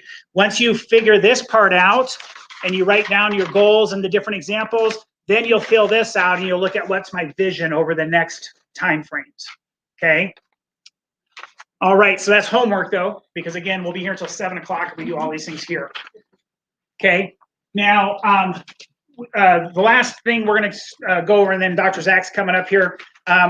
We're restarting our Clear Mind program. So we had it kicked off and going, and then COVID made it shut down. So most people don't even know that we do neurofeedback here, which is brain. It actually helps to rewire your brain. So people that are dealing with anxiety, depression, PTSD, these types of things, there's actually biochemical processes going on in the brain, and you get an EEG that maps your brain for you, shows you where the imbalances are. It also can help you, give you tools that are going to help you strengthen and change those things. And then if you're in a certain category, sometimes you have to do neurofeedback therapy, where it actually will help reconnect the brain for you, and it helps everything go a lot faster in that process. Okay.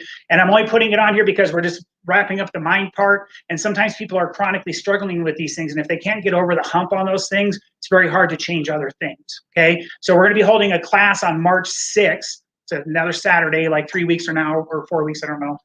3 weeks, I think. On March 6th, that'll be started at 11, and it's just an informational class on really what is it. I'm not going to go into and explaining all that stuff because it's very complicated, but we're going to kind of teach you what is it, how does it work, what does it work good with, and what does it not work so good with, and then we can kind of, and then if you're interested at that point, you can get signed up. We will have a special gift and a discounted thing for everybody if they wanted to sign up, just to get a map, just to say like, hey, map my brain. Tell me where I'm crazy, okay? I've done it, and they came up with a lot of crazy, okay? So, but it's a really cool thing to be able to sit down and experience, and then to be able to understand why my behavior patterns run the way that they do, because it actually helps explain that for you, okay? All right, come on up, Dr. Zach. All right, you guys. So the lifestyle that all of us live or have lived. So what I want to do is have you raise your hands if you have lived this standard American lifestyle, or you are currently living this standard American lifestyle. I should see every single hand raised up. Not raising your hand line. Because we have either lived it at some point in our life, or we are currently living it. That lifestyle is junk food, fried foods, pastries, carbs, sugary drinks and foods. I mean, you name it, all McDonald's type things. We talk about that. Like everyone already knows, our McDonald's cheeseburger here, bought it January 2012. And what does it look like? Same thing. We can probably bring it over to McDonald's and maybe get $1 back from it. Say I didn't want it. So the unfortunate thing is, like, we all live it. I mean, I did the same thing growing up. I did it for 23 years. I didn't know any other lifestyle because that's what I grew up in. So we look at these things. 80% of people eat junk food on a day-to-day basis. That's pretty large number. And if you think about that, you see the society nowadays. What does it look like? Good or bad? Bad, yeah. And also we want to change that. That's why you guys are all here, is you guys understand that, you see what's going on out there, and you want to do at least something a little bit better than where you are currently. So obviously, looking at this stuff, this top right one here says 360,000 people die every single year due to some sort of diabetes-related disease. So we break that down a little bit further, that's roughly about 1,000 people a day that die because of obesity. Pretty sad. You know, I feel like, you know, the human body is designed to live to 120 years old. And if you think about it, as people are living their life right now, would they want to live to 120 years old if they're unhealthy, their joints are hurting, inflammation, there's pain all throughout the body? Would you want to continue living to 120 feeling like that? No, and that's definitely something that we as a team here are wanting to help you guys to strive to make some of those changes. This next one here, so the effects of obesity on the body. You can look at all of these symptoms here, pulmonary disease, lung disease, fatty liver disease, gallbladder, osteoporosis, gout, coronary artery disease. All of these things are a result because of obesity. 2/3 of Americans right now are obese. Growing up, both my parents were obese. My dad has high blood pressure. My mom has cancer. So when we talk about like genes and stuff like that, I have those genes in my body too. You know, my parents had it, and so I have those genes as well. But what happens is I have a choice. I can either continue going down the same pathway that my parents did of doing the standard American lifestyle, or I can make a different choice, and that's where I made the choice of going the max living lifestyle, living the 5 essentials, and I started doing that when I hit age 23. 10 years later, this is where I'm at now. With the diabetes, so with diabetes, it's actually another little AKA is carb toxicity. So diabetes can be reversed.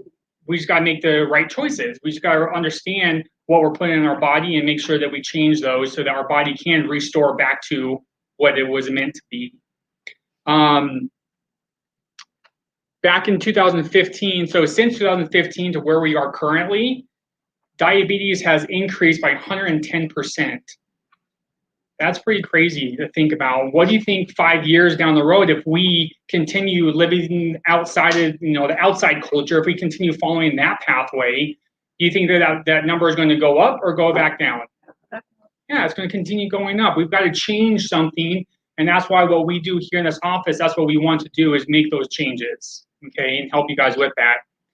So these next couple of slides we're going to be going through are some testimonials of people who live that outside lifestyle and then change it and live the new lifestyle. So let me know if you guys know who these people are.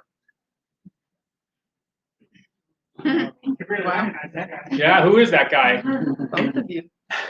Yeah, that's me. That's you. That's me and my wife, Ashley. Okay, so we live, I mean, that we worked at BJ's Brew House, so we drank beer all the time. We ate Pizookies all the time. We went to Chili's. We had those little Oreo cake things with ice cream on top. That was my favorite thing during college. Pizzas, I mean, pastas, I mean, you name it, that's what we ate. You know, drinking all the time. That was our lifestyle. We didn't know any better.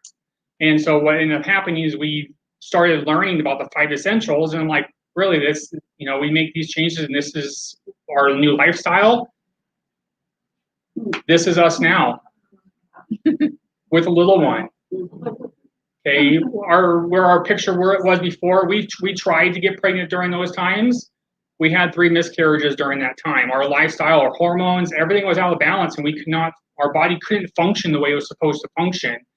When we started making those changes, took 10 years. Okay, we're still on that journey. Like, we're not perfect whatsoever, but it took us a while to start implementing all those changes to get us where we're at now, and finally we got our little daughter. You know, it was really hard to think about what we were before and struggling with that stuff, and then now where we're at now, you know, she's a blessing in my life. I don't remember what my life was like before, you know, and it's been awesome, as you guys can hear. Right on cue. Yes. So, you know, in order for us to get to where we were here, we had accountability. Okay, we had Dr. Troy when we went to chiropractic school. That's where we started. It was us 3. he lived the same lifestyle as we did, which you'll be seeing pictures here soon of him. But that's how we got to where we are now, is because we kept each other accountable. When one of us was like, I really don't want to do that, the other one's like, nope, we're going to do it, because why do you want to do this? So we had to develop that why to make sure that we continued going down that same pathway, because it's definitely easy to go back to our old ways. So easy to go back to our old ways. But we know that we want to go down this pathway, and that's where we are now. Okay, next one here. Let me know who this guy is. Yes. Dr. Troy over here on that left side, and that's me. Wow. That was back in the college days. That's us when we just get off this the slopes at the Mount Rose up in the Reno, Nevada. So that was Dr. I mean, look at that. You can see his little. You look at him now, you're like, what? I don't have that anymore. Yeah. That's hard to get rid of. Dr. Troy now. So you can definitely, you can even tell, like, he looks taller. Like, how does that happen? Yeah. So it's the same thing with him. When we lived together, we had the same accountability with each other to make sure that we were all going down the same pathway, because it's hard to do it by yourself. And that's why we have everybody here. We all want the same thing, right? We all want to get healthier. Yes? No? Yes. Good. So that's what we want. We want to be able to help you guys to do that. Okay, you guys all ready for this next one? Dr. Tim. Yeah. Big old teddy bear. What do you guys think about that? How long? I mean, how many? When did you start making the lifestyle changes? It's about 12 years ago. So obviously this was before the 12 years. Okay. Dr. Tim now. Way more handsome now than he was before. got a little more free. It's called being wise. That's like. So it's one of those things, like, we all need to have accountability with each other, so that we can reach the goals that we all want to reach. So the 5 essentials, that's what we teach and we preach here in this office. I know when we talk about the whole wheel thing, this should be part of that wheel to make sure that we are striving towards health and making sure that we are getting better for ourselves. Now with all of these, I know myself, I'm not 100% on all of them. I definitely slack on some of those, but those are things that we continue striving towards to just get better and better every day. One of the things that we're reading with one of our mentors, he said, if you can do 1% change every single day for the good, by the end of the year, it was, what was the 52, was it 52% increase? Yeah, you have a 52% increase of making that change. So just don't beat yourself up. If you can make one small good change, that's going to be the great thing to help you for the future.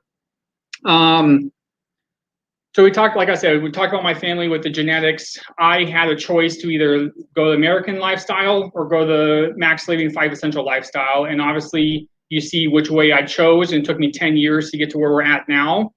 With the 5 Essentials, the lifestyle is designed to prevent disease, prolong your life, improve your health, and most importantly, enhance the quality of life. Like we talked about, the body is designed to live to 120 years old. And if we are currently where we're at now, most of us don't want to be feeling this way when we're 120. So it's going to enhance us to make sure that we want to be able to live to that year of our life. Okay. This comes straight from Medicare. Medicare is the rule for all insurances. So care that seeks to prevent disease, promote health, and prolong and enhance the quality of life is not considered medical necessity, and they will not pay for it. So why?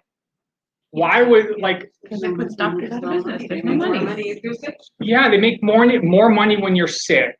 And why can't we have a society? Obviously, we know that if we follow that society and that culture out there and that lifestyle, we are going down sickness and disease.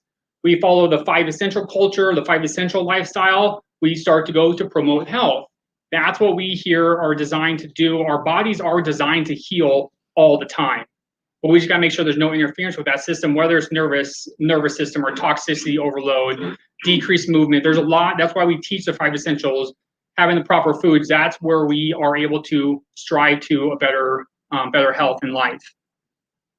So what do you guys think if Medicare flipped that around and said, actually, we do want to help to prevent disease, promote health, and enhance quality of life? What do you think our society and our culture would look like? Yes, exactly. Europe are making some great strides on things. The pharmaceutical company wouldn't be ruling out ours. Amen to that one. That's what we want to, hopefully, we are seeing, we have seen some shifts of people wanting to go towards a healthier route, which is excellent, and hopefully we start seeing more of that. So with how we figure out with obesity is all due to BMI. So when we look at BMI, we talked about earlier, 2/3 of people are within this range here. Obviously, we don't want to be in that range because excess body weight, increased inflammation, joint health goes down, overall organs start to malfunction. And our goal is to take people from this position here and start slowly transitioning them back down to these ones over here. All we want to make sure is we're within one of these ranges here to make sure our body is functioning the way it's supposed to function. Okay. This next one here, this is Facebook fact checked here.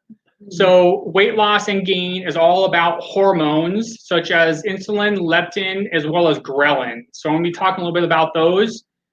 So the thing with the hormones is you have a choice in life to continue believing that you are sick, you are broken, you are weak and damaged. That's what our society has told us from day one if we live that culture.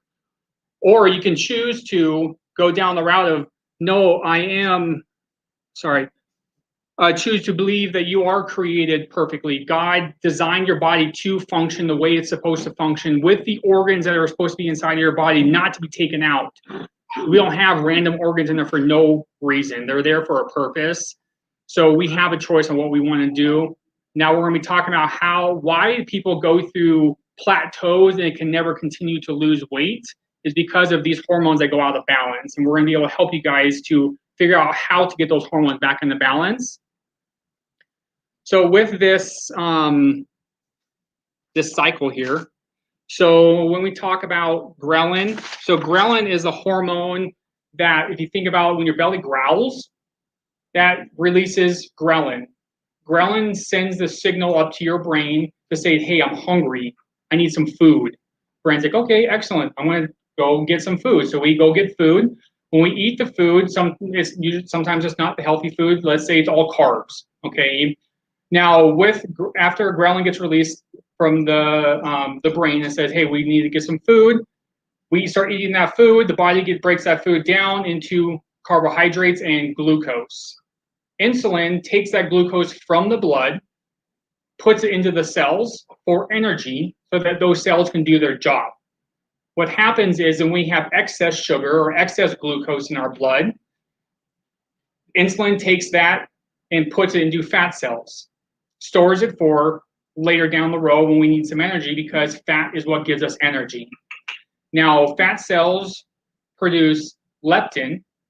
Leptin tells our brain, stop eating, you're full. Okay, now if that system gets messed up, what do you think could happen to the body? Could it continue building health or is it going to start to malfunction? Malfunction. And how it malfunctions is because the leptin, when we continue eating the same sugars over time or carbohydrates and all the bad foods, we have increased inflammation in our body. We have our joints start to break down. We have excess body fat that we've had for many, many years, even excess belly fat. When those things happen, it creates a leptin to not signal to the brain as saying, hey, I'm full, and turns that switch off. So the on switch of ghrelin, of hungry, is always on. So what happens when we go through emotional stuff, stress, things like that, what do we usually do? Eat eat, because insulin or leptin never got back to the brain and said, hey, I'm full. You got to stop eating this stuff because we don't need it anymore. That's how we get in trouble and why most people plateau when they start following certain regimens on things is because their hormones are out of balance. And these next few slides that we're going to be talking about, and especially with our 45-day challenge that we're going to be doing with you guys, this is how it's going to help to start to bring those hormones back to balance so that our body can start losing weight. We had one of our practice members, she's been with us for about 4 years. Weight wasn't like one of her biggest things that she wanted to do. She came in for low back pain. So a year and a half later, she made small changes, started implementing the 5 essentials, but one at a time over a period of time. She lost over 75 pounds because she was following the 5 essential approach. Like I said, the hormones, that wasn't her problem, but by doing all the 5 essentials, the body was able to restore it back to normal, and the body did what it's designed to do every single day. Anybody have questions on that? Okay. So with our 45-day challenge here, Dr. Tim is going to be getting some stuff.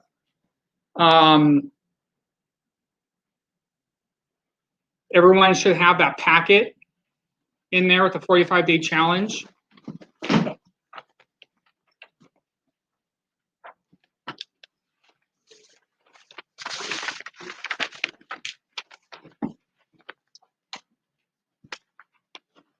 All right, so within your packet, the purpose for the 45-day challenge is to get 45 wins. So if we can just focus on trying to get a win every day for 45 days, then by the time we're done with that, we should start to see results with it, okay? So we're gonna start to work on changing the body. We're gonna start changing those hormones, all those things that Dr. Zach talked about. And the reason why we are doing it for 45 days is research is kind of all over the board on this. Some research says in 28 days you can form a new habit, but then I read one that says in 258 days you can form a new habit. So somewhere between 28 and 258 days you form a new habit, right? But there is a consensus that says around a 6-week period of time is what it takes for people to be better, successful lives, okay? And it takes that 6 weeks because what has to shift? Your mind has to shift during that time. And if you do something, anybody could say, I'm not ever eating pizza again and last a week. But if pizza's your favorite food, that's probably not a true statement, right? You're gonna go without pizza, and then pretty soon you're gonna have 7 large pizzas all in one day, right? So the 45 days is really designed because that's what it takes to start to create the mind shift for people to start making better choices, having the accountability around so when we get challenged. But guess what, guys? If you're in we have an accountability group that we will have on Facebook, and people that are in the challenge, you'll also have a staff member that's going to be the head of the smaller groups. If you don't participate in the group, then guess what kind of results you're going to get? Not the ones that you wanted, right? So it takes participation within the group because there's people, and it just typically it takes the first person, right? Somebody's in the group and then they say, hey, I'm struggling here, and then everybody's like, oh my gosh, I'm struggling there too, and and then all of a sudden we get this dynamic that happens, and people make change and they support it, right? But if nobody's the first person to speak up and say, hey, I'm having this challenge, don't try to paint the picture that everything's going perfect if it's not, okay? And maybe you're the person, because it is going really well, that when somebody has a challenge, you're like, hey, try this, and you can be the answer person, right? But what it takes is interaction within that group. So over the 45 days, we're going to be focusing on the different meals, nutrition deficiencies, exercise, discipline mindsets, toxic reductions, and of course, staying consistent with your chiropractic care so your physiology can stay going. And so when we look at the meals, generally speaking, so everybody should have your Align Your Health book. If you're an older patient, you don't have your Align Your Health book, you probably have the Cruise Ship and Nursing Home book. Or some of the really old people may even have the green nutrition book. So, and some of you have all of them. Great job.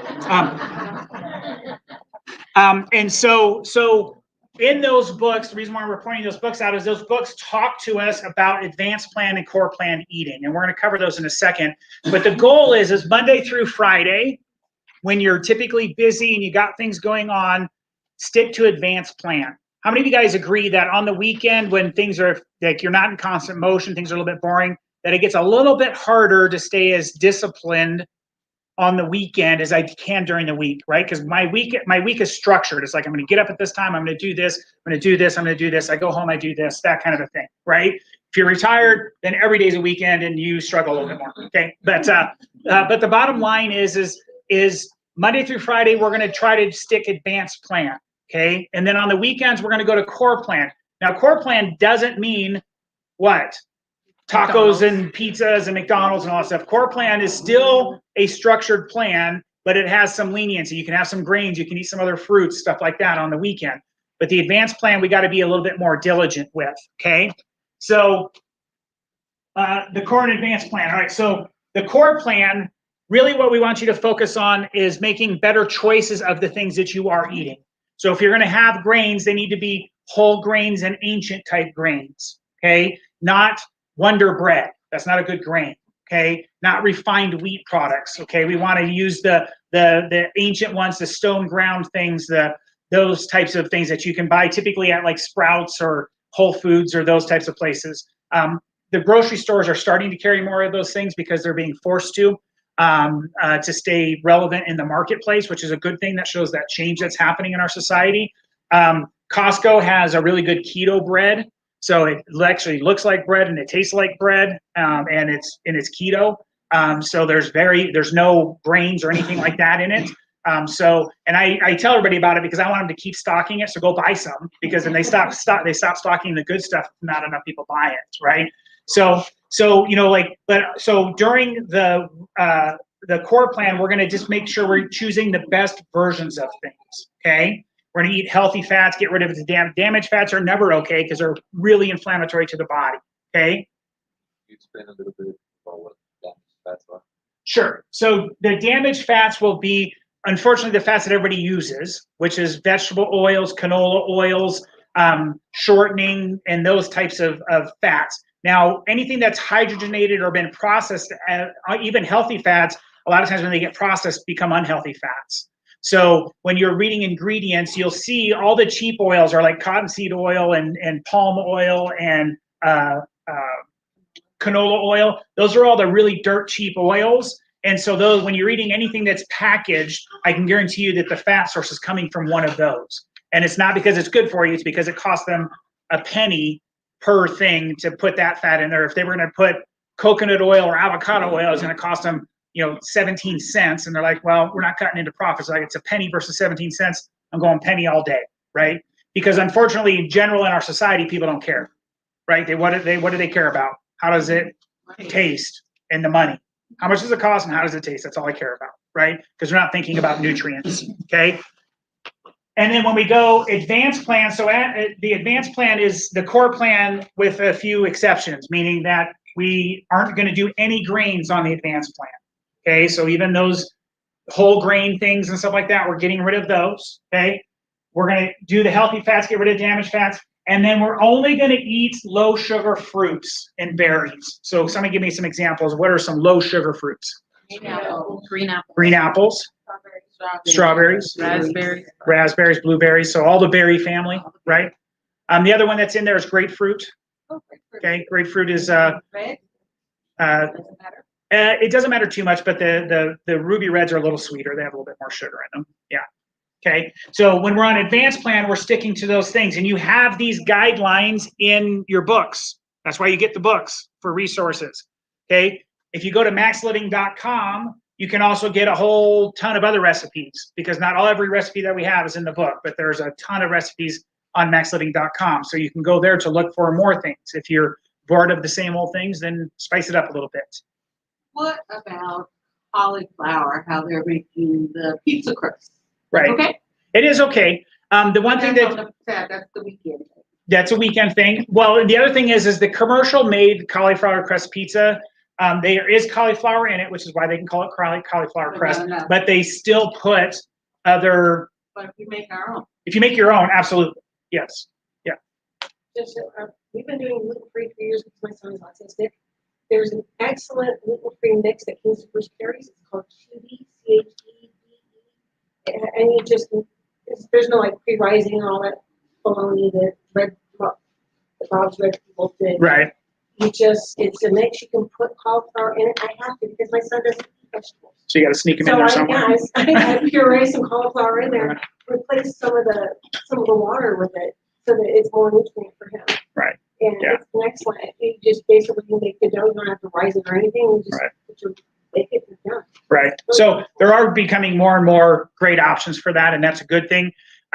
Be careful a little bit when you've got a label read, because if you're going to go, like Costco has a cauliflower crust pizza, and it has got cauliflower in it, but there's also some different types of flours that are in there as well. Now, they're typically not wheat flour, so they're going to be better than those other ones, but they're still going to have some carbohydrate base to them like that. Okay. Tapioca flour, is that okay? It's still a starch, so it is better than wheat flours, but again, it's still a starch-based thing. Okay. Yeah, so that's cassava flour is probably a little bit better than tapioca as far as the carbo base to it, but it's in that same category. The things that are made from roots and stuff like that, they're better for us, way better than the wheats and the rice and that kind of stuff, the common grains that everybody thinks about. They're going to have way less glycemic index and inflammation problems for your body. So better choices for sure. Okay. All right. So in your, I think did you guys get a little meal planning thing?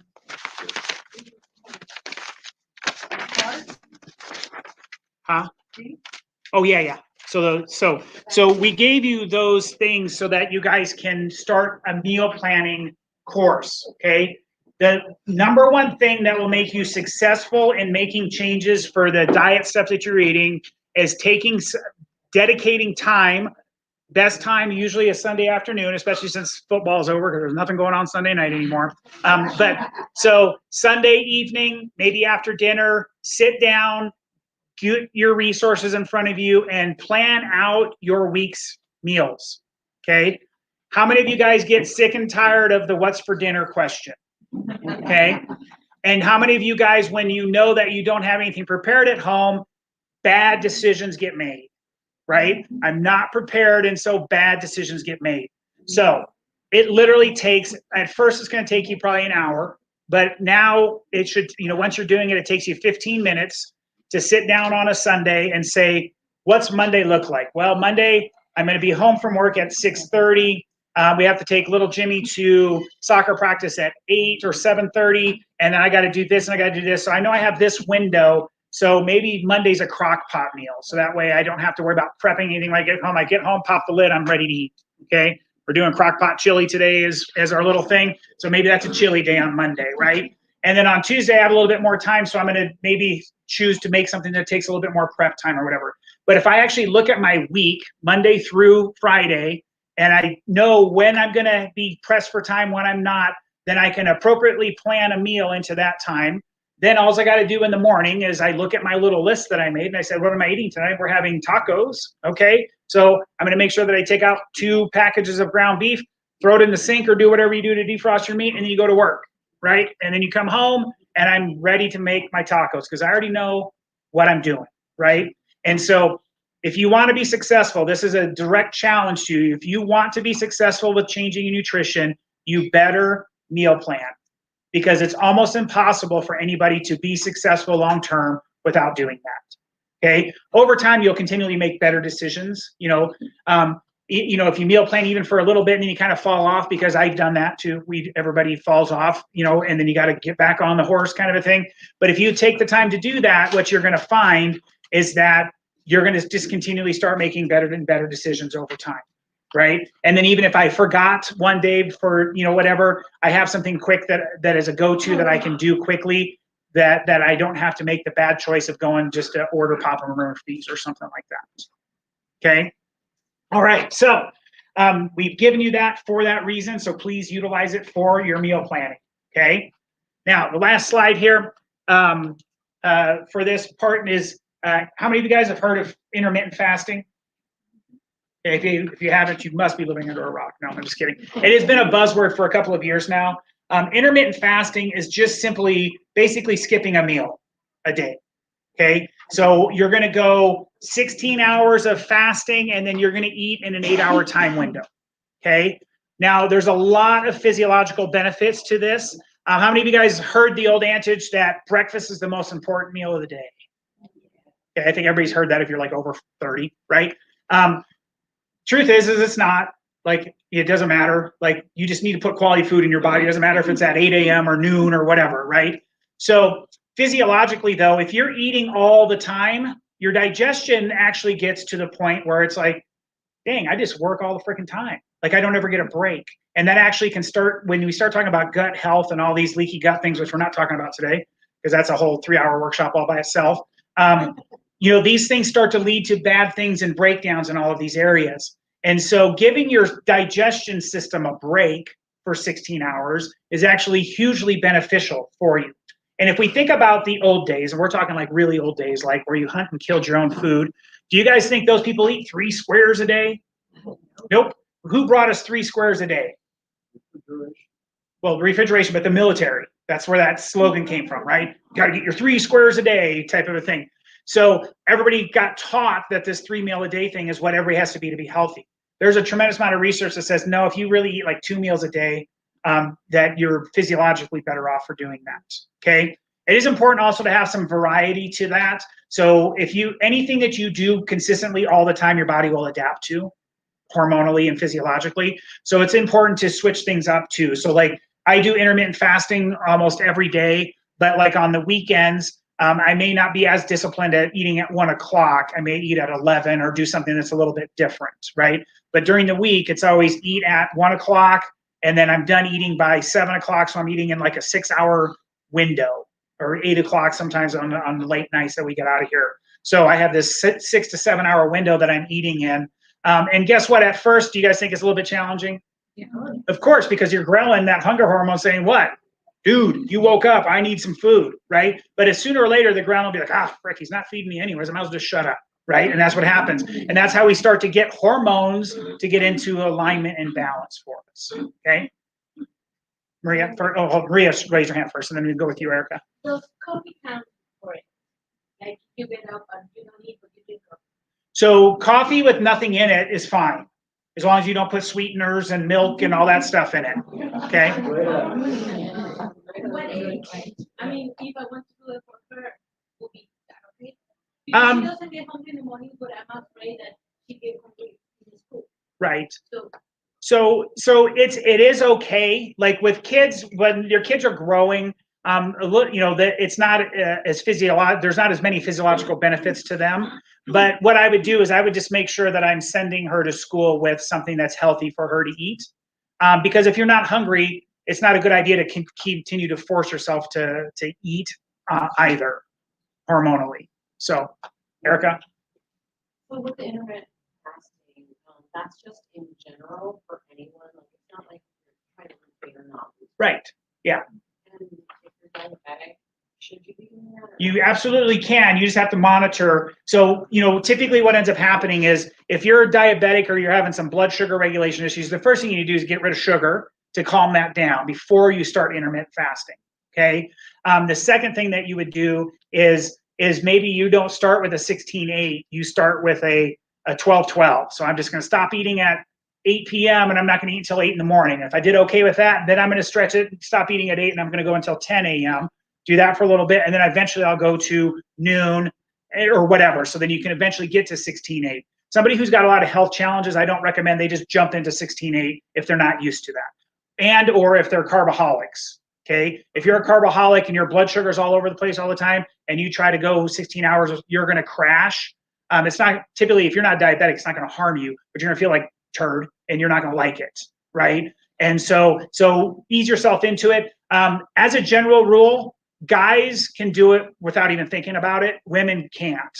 So women typically have to take it a little bit slower. Now, some women can, but if you're gonna have a challenge, it's gonna be females that are gonna have challenges. It has to do with your cycle and being able to be healthy enough to birth children and all this stuff. So hormones play a little bit more of a factor in females than they do in men. Almost any man will thrive on a 16/8 thing very easily. So just another good reason to be a guy. Sorry. No, go ahead. So like with an irregular schedule. It's hard. It definitely is more challenging. But you can, as long as you kind of know, and you can just kind of even if your window moves, it's okay for your window to move. It doesn't have to be the same 8-hour eating window all the time. Just try to keep it an 8-hour eating window. I don't even know. In that time, I don't, in general. I don't even know. Right. Yeah, and that is challenging. And that's just something that if you put good quality nutrients into your body, you actually don't need to eat as much food as we do. One of the reasons why everybody eats typically too much food is because they're eating nutrient poor food. I might eat once a day. Right. So that sounds like an individual conversation for us, because there is some things that we got to be careful from with that. Generally speaking, OMAD is a fasting lifestyle, 1 meal a day lifestyle, but you got to make sure that you're getting a base amount of nutrients in that meal. Otherwise, it'll start causing problems. I know one thing that didn't realize is until you started talking about that. My life, I've always said just eating. I've always stayed. I'm a little chunky now, but I realized that I changed my eating habits and started eating lunches, breakfasts when I got married to my last ex. And I put on weight stuff. Yeah. I went back to doing this, where I go back to eating my meals in the evening. I've lost probably about 30 pounds, believe it or not. And I haven't changed the way I eat.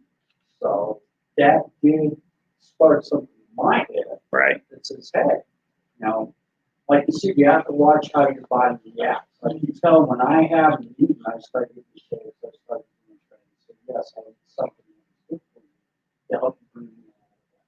But I still manage to keep myself kind of like my dinners in the evening, and I manage to lose my weight. So that helped me. What I'm looking at is trying to find something that'll help my joints. Because I'm getting tired of waking up being pain. Right. Yeah. Well, the whole thing, and there will be a lot of testament to our patients in here that when you combine all those things together, that's what the winner is. Hey, Dr. Tim, you mentioned why you 3 meals a day in the military, right? So I'm 27 years in the military. Right. And so, hey, so I also when I exercise, I do vigorous exercise. So if I get up at 6:30 in the morning and do my exercise, how the hell does that? How do you balance that with the fasting for 16 hours? It's fine. There's more evidence that shows exercising on an empty stomach is better for you than having some type of. We're teaching our soldiers exact opposite. Yeah, it's crazy. And then we have nothing but Burger King. Yeah, and poor choices for them on top of that. But yeah, there's no evidence. Like if you look at physiological benefits, it's actually better for your body to work out in a fasted state than in a satiated state. And so, and if you're doing muscle failure things and stuff like that, then you need to refuel quickly afterwards. But if you're just doing general workout things, then that's not even that important either. By refuel, you mean those electrolytes and proteins and stuff like that. So like doing a protein shake or a drink after a workout, if you're going to muscle failure, it's important to replenish those nutrients back in so that your body will be able to rebuild and perform. But if you were just saying, I'm going to go for a run, I'm doing some push-ups, just general like military things, even refueling right after isn't crucial.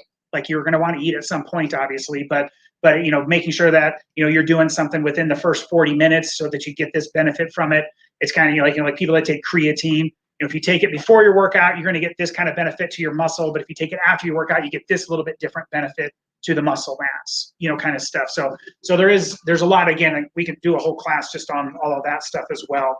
But bottom line is the point behind this is trying to get hormones under control so that we can start to make changes for the body and we can get out of the bad cycle that it's in. Okay. Yes. When you talk about hormones in general, I mean, those of us women who are going through menopause, does that help with that? It definitely can. Absolutely. Brain fog, hot flashes, drive me crazy. Yeah, definitely. So, like I do extended fasting, like I'm doing one starting Monday. I'm going to do a 5-day water fast on Monday. And by the way, Garrett, I will work out every day during my 5-day water fast. Just figures. I'll do my CrossFit workouts, and usually day 3, even if I try really hard, the body says you're only going at a certain speed. But by day 4 and 5, it actually comes back, and I can push myself pretty hard. Now, I don't recommend that for everybody. If you're in a good physical shape going into it, the first time I 5-day water fast, I didn't do that. I waited because they all say wait until day 5. On day 5, you should exercise because you need to stimulate your metabolism again. So then the next time I just decided, you know what, I'm just going to try to work out all week and see what happens. And I was like, holy moly, except for Wednesday, I still worked out Wednesday, but I just, I wasn't crushing it kind of a thing. I was just kind of getting through it. But then Thursday came back, my energy was better. I was back to a high level. Friday was good. And then I would break my fast that Friday evening and then go into Saturday.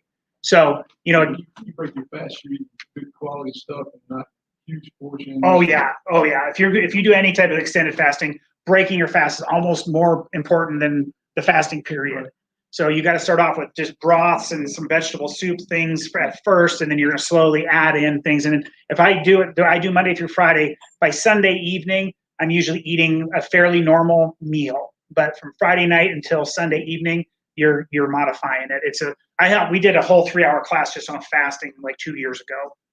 So that's the amount of information that you really need to cover with that. So, okay. There's a lot of questions, guys. I'll get your question in 1 second, but I am going to give you guys a forewarning right now. We're running behind schedule because of all the questions, which I love, and I hope you guys aren't offended by that, but I'm just giving you a little heads up to say, our goal was to really be out of here by 2, probably not going to happen. Hopefully it's not 4. I don't think it'll be 4, but we're running a little bit behind, partially because of technical difficulties. And then I love the group participation. We just didn't anticipate. This has been the best group participation we've ever had. So we normally get like 1 person who's asking a question or 2 people, and now we're getting 22, which is great because I guarantee you your question, somebody else was thinking it, right? So that just helps them. Go ahead, Lori. Oh, there's no time, but I was going to have to. Yeah, that's a really good. Can kind of be either we'll be doing another fasting workshop at some point. But again, that's literally like a whole 3-hour class on going through all the different types of fasting and how to prepare your body for it. I don't recommend doing extended fast for the average person who's just hey, I'm just going to try not to eat for 5 days. You need to prepare your body for things like that. With intermittent fasting, then you go to an OMAD for a while. You get your body into a ketogenic state before you go do it, and then you finally get into doing the 5-day fast.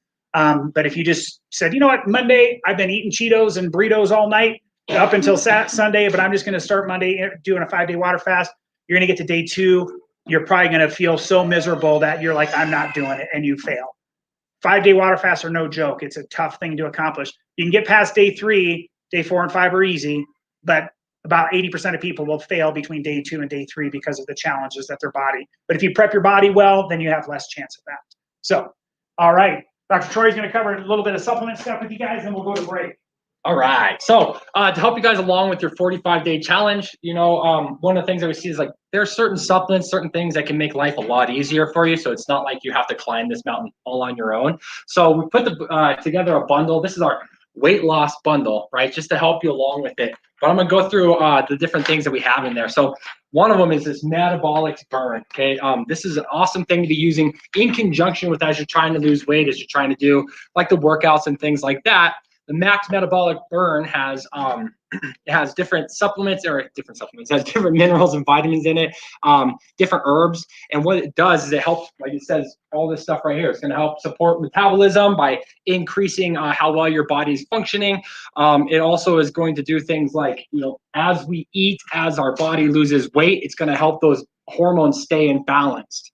Because as we start changing the physiology and we start changing how our body works and how our fat produces certain hormones, we want to be able to make sure that, hey, we can help regulate that a lot faster.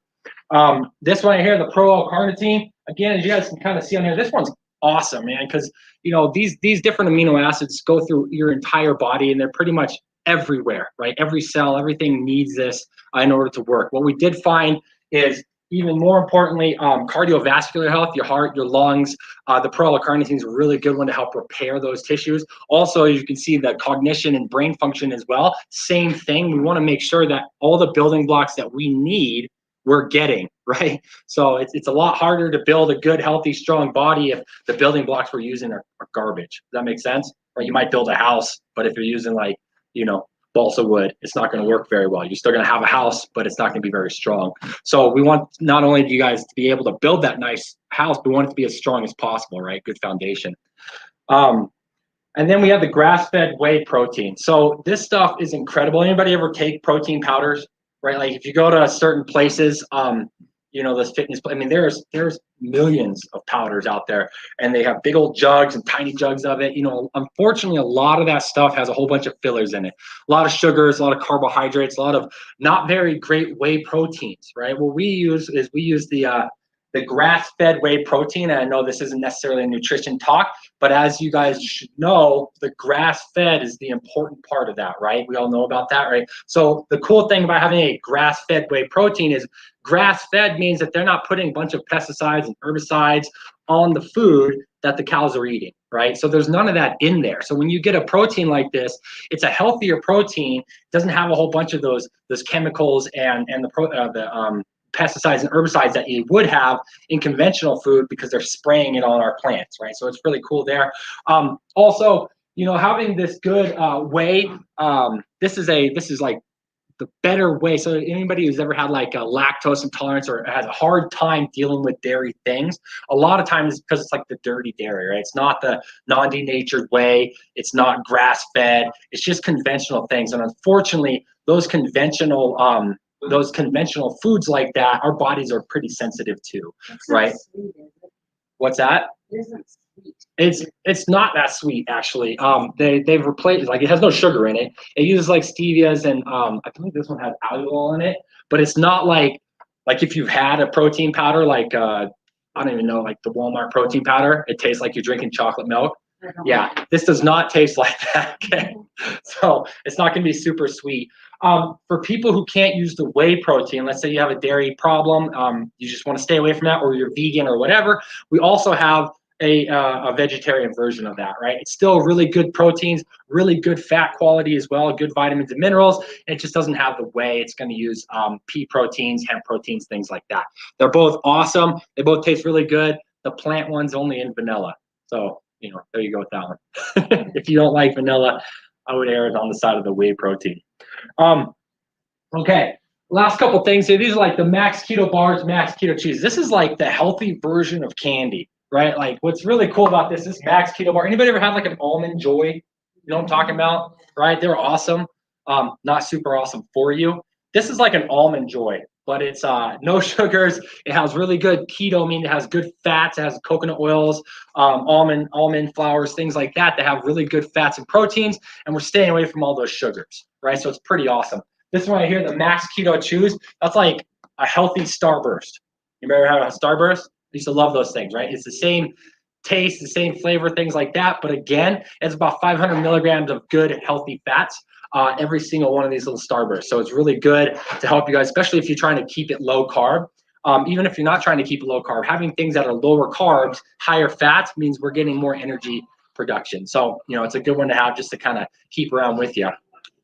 You know, something I want to say as we go through this 45-day challenge, 45 days is a long time, right? And one of the things that we see is like if you look at it and go, here I am today, and in 45 days I want to get here, right? That's great news. But if we can every single day know that we're doing improvements, kind of like Dr. Tim and Dr. Zach had talked about, just like 1% better today than I did yesterday, ultimately what happens is we have a huge result, huge success at the end of that 45 days, right? So one of the key things to do that, to make sure that you can stay with this, is celebrating those short-term wins. Like, I just got out of that thing and I did pretty good. That's a win for me. So I'm like celebrating that, right?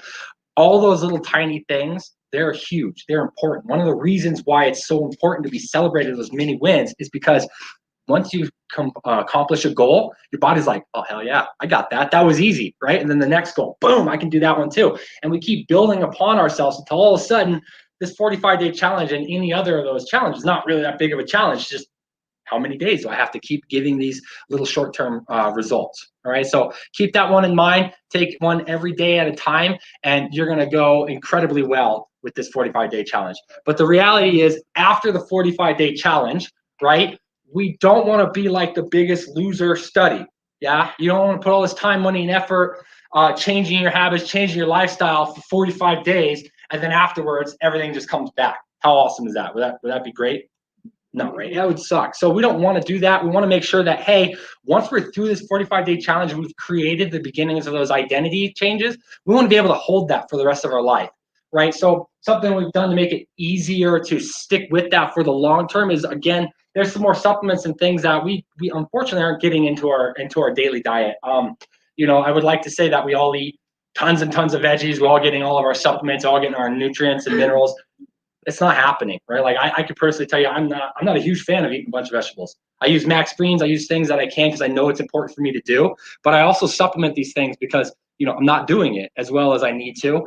So I want to make sure that my body's still staying healthy the whole time. So one of the biggest things for you is they put together this kit, and it's the daily essentials for men and for women. And it has all of your daily essential vitamins. It has a multivitamin. It has your omegas in it, right? It has good vitamin D and probiotics. Your magnesium is going to be in there as well as your B vitamins. Everything that you are going to need for a daily basis to help make sure that you got all the minerals and vitamins you need for your body to work as well as it can every single day, right? Another thing that we put is this Max Fit. This is a really awesome one. It has some ashwagandha and it also has some green coffee bean extract. What they found with those is it helps reduce and manage cortisol, which is your stress hormone, right? Everybody ever heard of ashwagandha? It's like kind of a bigger buzzword nowadays. Really cool. So this kind of combines those two. So not only are we going to help regulate our stress hormones, right? But we're also, because cortisol is going to go down, it means that when we work out and we do things like that, we're not having this ginormous stress response the whole time. Right, so the Max Fit helps us deal with all of that. So when you're using it in conjunction with your exercising and your daily activity levels, it really helps kind of keep your metabolism up, keeps the stress level down, helps your body heal. So pretty awesome stuff there. And then there's that, like I said, the daily essentials there. We've got for men and for women. So, you know, they vary just a little bit. So, you know, obviously, if you're a man, get the man one. If you're a woman, get the woman one. It makes sense, right? I mean, you can mix it up if you want, but, you know, they keep it for a reason. Yes, sir. I should, dude. I would think the exact opposite of what you would normally hear. You know, it's like women are gonna get the beards and the mustaches, men not. All right, they're gonna get something else. They won't do that to you, man. There are some supplements that are a little bit different within those, but it's not completely different. You know, so you should be all right. No. Any other questions or anything?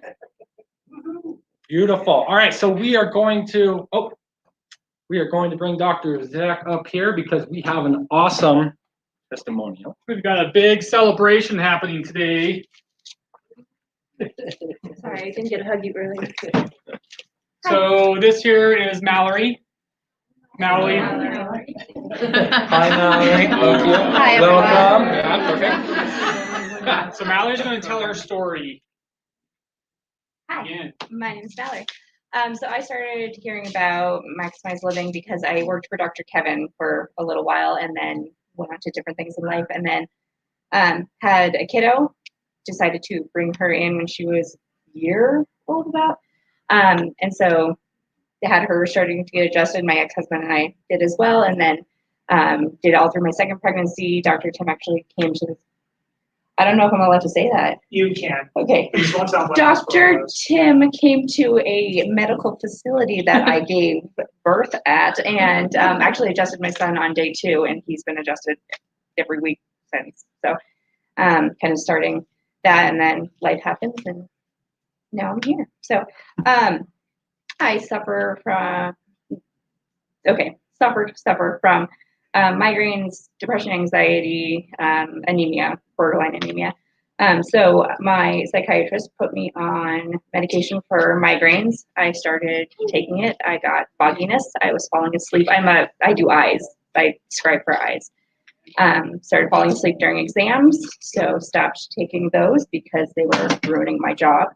And then I was put onto lithium, which is what they give to psychiatric patients in psychiatric hospitals. It's not that high of a dose, but it actually started changing my eye pressures, and it wasn't really doing much with my depression and anxiety. So they upped the dose and doubled it, and my eye prescription actually changed. So I stopped all of that. I do need to start continuing to come more regularly and not giving excuses that life gets in the way, or it's cold, or the kids wanted to play on the playground after school, and now I have to rush home to make dinner and everything else. Like meal planning will help, but I don't need the trash in my body if it's not benefiting me, and in fact making it less. So stopping all of that. The goal is to get rid of 2 more, but we're on the process of that. Therapy, guys, it helps. Congratulations. That's Yeah, that worked. Proud of you. Thank you for sharing. All right, guys, so we're gonna take a break. At the break, we've got some goodies out there for you, so feel free to do that.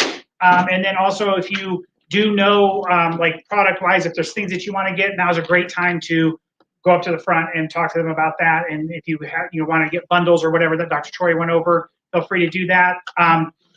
Their bundles are a special price for today. All rest of the supplements are 10% off. So if something that's not on a bundle that you get, you can also get a discount for those as well. So let's take a 20-minute break and let's make it 15 minutes so that we, since we're running a little bit behind, okay? So we can be respectful of everybody's time. So we're back at 35. 135.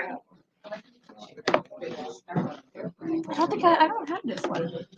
Probably not. Probably not. That was never one that we gave out to everybody. It was a kind of more of an advanced book that talks about a little bit more with exercise things and recovery things and supplementation for like elite performance. Yeah, that's not me. Hey, it is too. That's an identity problem. It is Yeah. actually.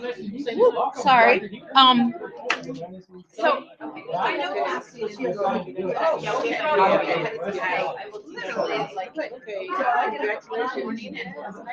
I'm starving.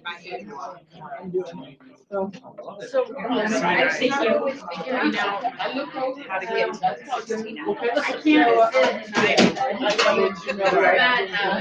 It is hard. It is hard when you're elite. Follow me. I'll take it. Then fill out. Where's my time? I'm in bed at 6:30 at night, but I get up at 1, so I'm only getting 6.5. Yeah. So that's probably the number one challenge. Like, look, I'm just. If you're getting a 15-hour sleep period, then it's a lot easier because you got to like going additional. Yeah, that's what I was just thinking of. Isn't as challenging. Right. But Okay. Our day to do it. And that's good. That's like, because I was getting like 5 hours, and I've made it to the point where I go to bed at 6:30. Do my best to get to bed at 6:30 because I just can't. I don't function. Yeah. It's like, yeah, your body actually, the minimum requirement is actually 6.5 hours. Yeah. Otherwise, you actually increase your risk of dementia and Alzheimer's. Yeah. So don't go below that time. And so I would tell you that you may be somebody who has to do like a 14-10 and just stick with it. It'll still be better than grazing all day. Yeah. Still trying to just confine the meal time. So start there. All right. You just still get benefits from it. Yeah. 68 does seem to be the sweet spot for Right. but And I've totally reversed my diabetes. The last blood work that I gave them, the results, they said, yeah, my insulin resistance is great. Having been on medication and all of that, I'm now not.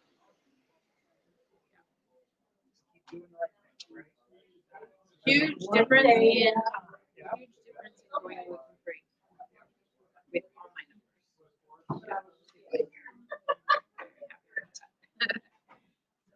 very good. Proud of you. You did good. there's more to be done, but. There is, but Yeah. it's a process, right? Yeah.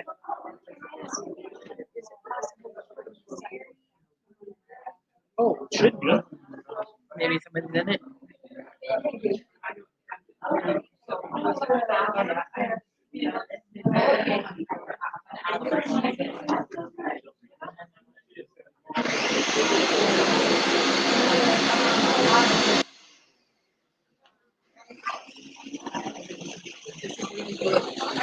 Yes. Make this up.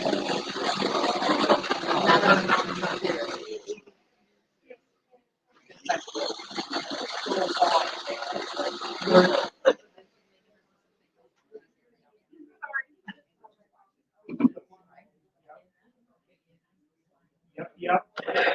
Unfortunate.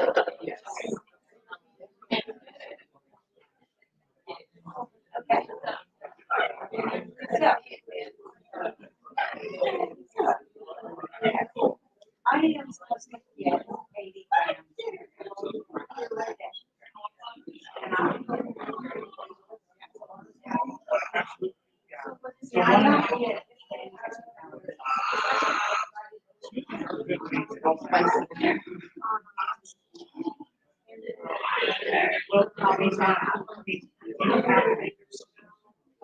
So, How you doing today? I'm good. I'm Jerry. Veronica. Beautiful name. Thank you.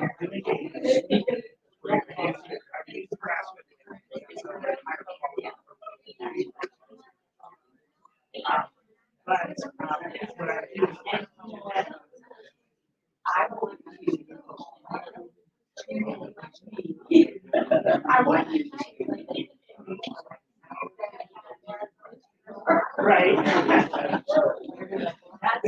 That's what I want. Right. So if you do this,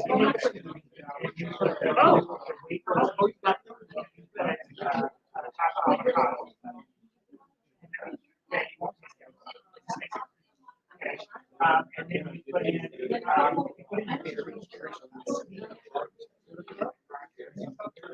a lot of great,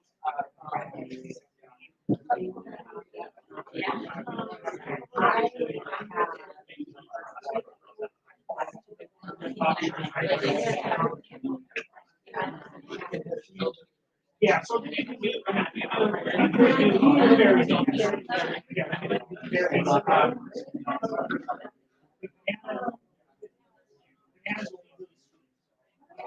like, so when you put,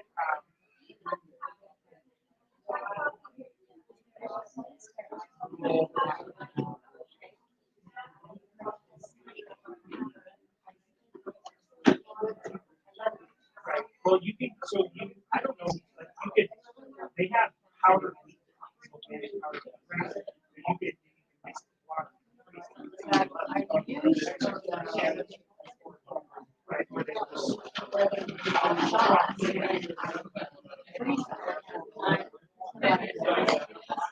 Well, so there's, yeah, so there's a couple things you can do. Yeah, that's nice. We should all do that. Get everybody up and out there. Yes, sir. Yes.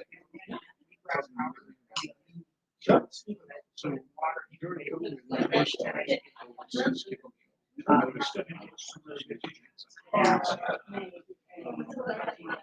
and then I kind of That's right, that's what I'm saying. So you put protein powder, avocado, veggie stuff into it.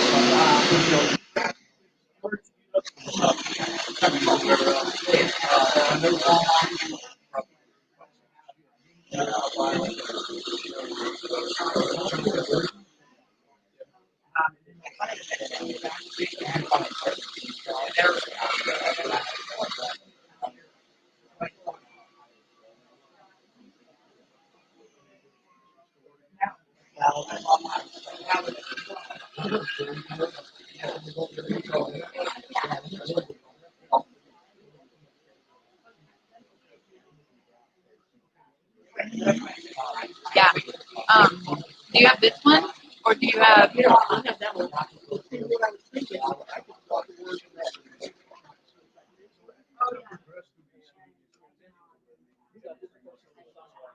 I met her when we were in Boise.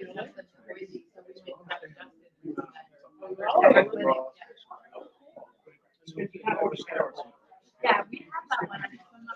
You know where they have that too?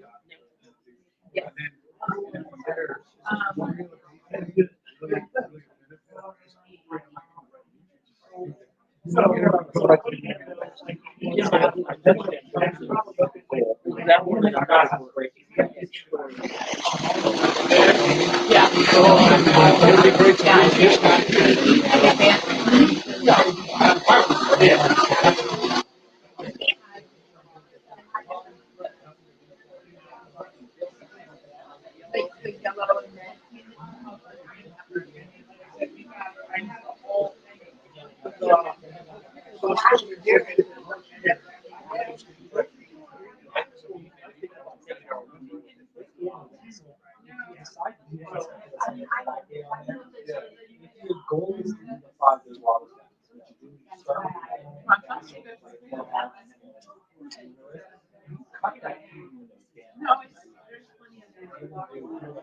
The other thing I don't have.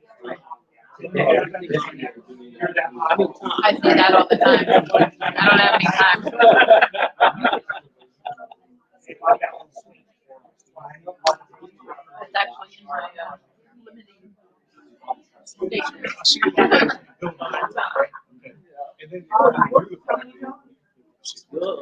Two. That's what I was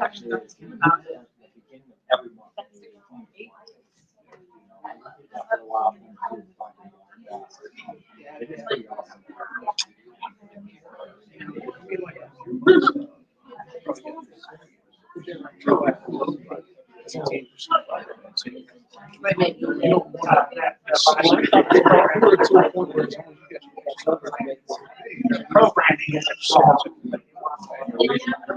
Yeah, I work in Amazon.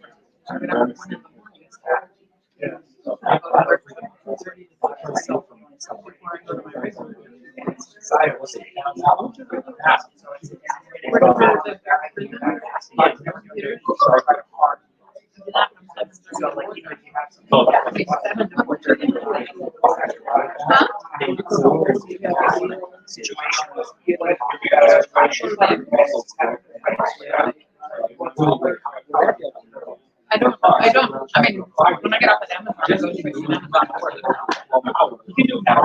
1 in the morning, at night, I'm on me.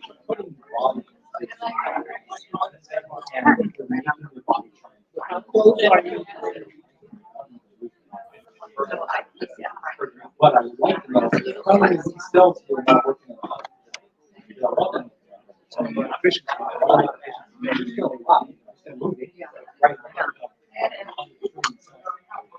In your body, say,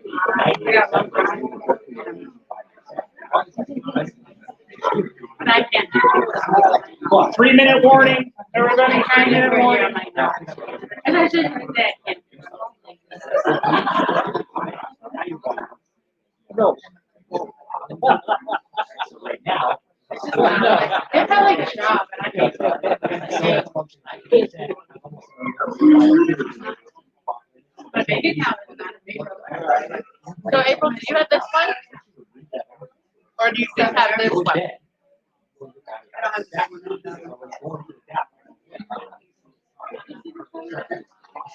Yeah, you got that.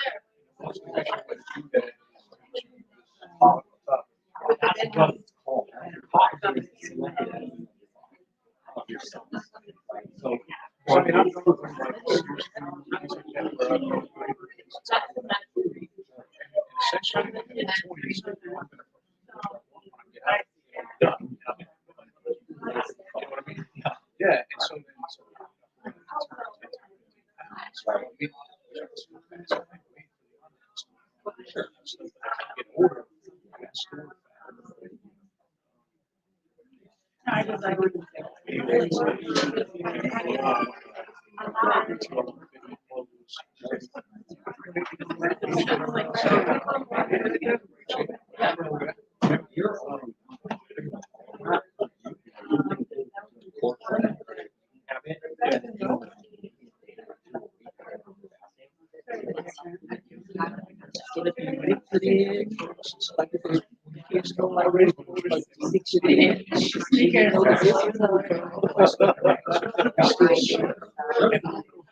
Good. You should grass fed fast, or even maybe vegetable proteins instead of.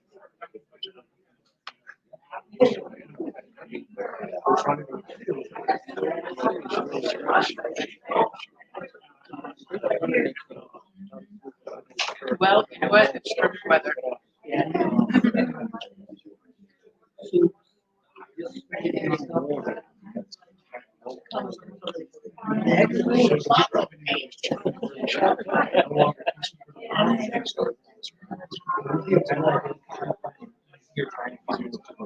However, I go to.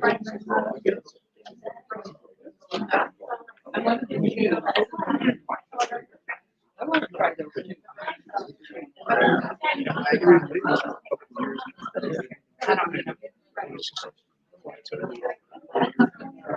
You With sugar? I don't, yeah, I don't.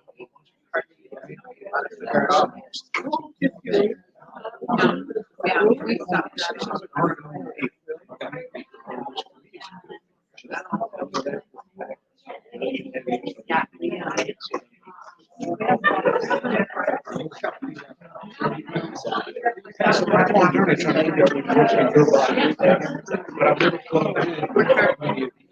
reach.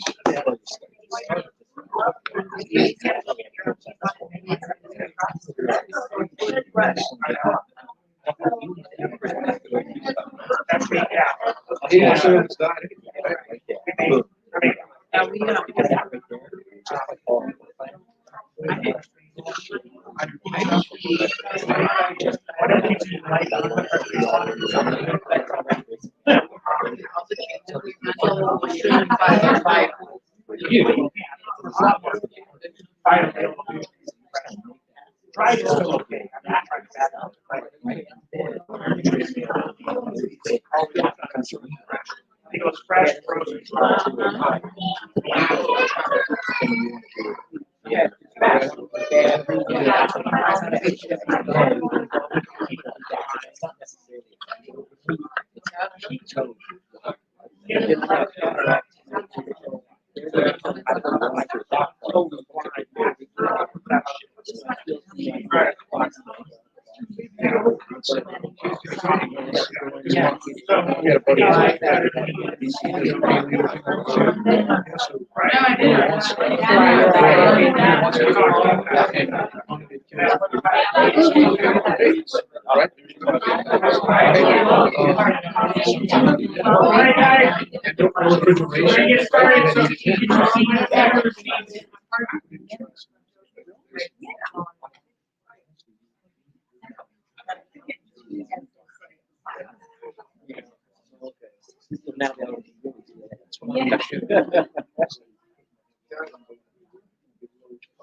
That doesn't mean going to sleep. You stilled your bodies.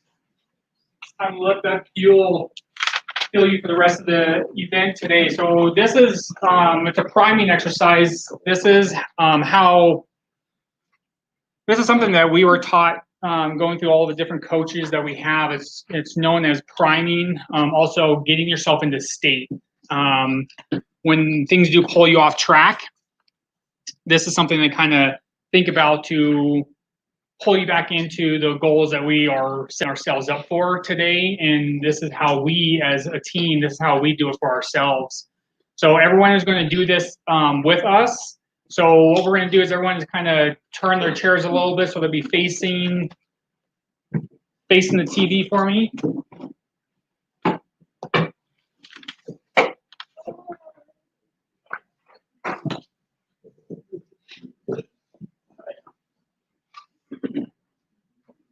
So we're gonna do this as a 5 minutes, like a little over 5 minutes.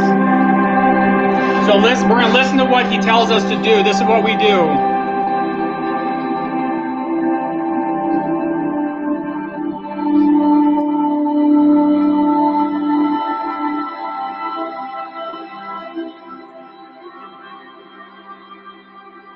So center, feet flat on the ground, back straight, you're comfortable, looking at your lap. And we're gonna start by 3 sets of 10 breathing. Close your eyes, hands come up, here we go.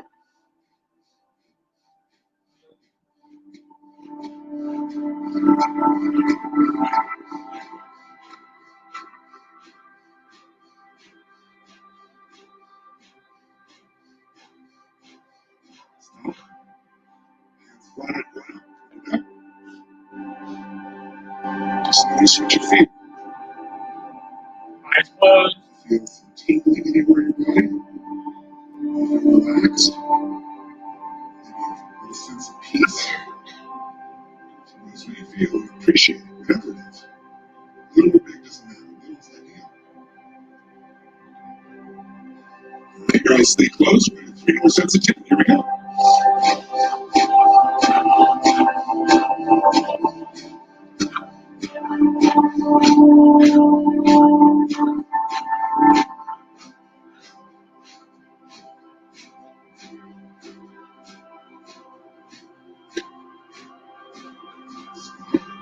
Palms face up on your lap. Relax. Just notice what you feel.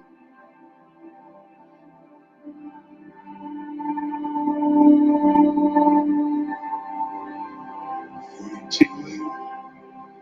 Feel relaxed. Maybe a sense of peace. 3 more sets of 10. Eyes closed. Here we go. Breathe hard out the nose. Up and out.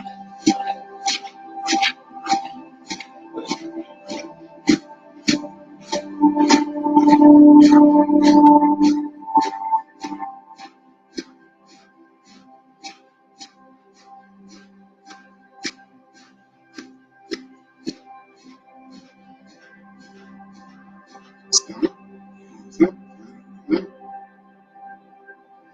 Just feel good.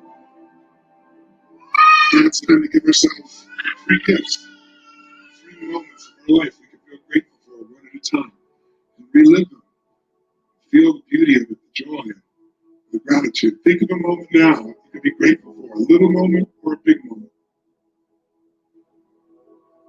Could have been years ago, could have been today, could have been weeks ago. Step into a moment you truly could feel grateful for. That's it. Step in your body as if you were there. See what you saw then and now. Hear what you heard then and now.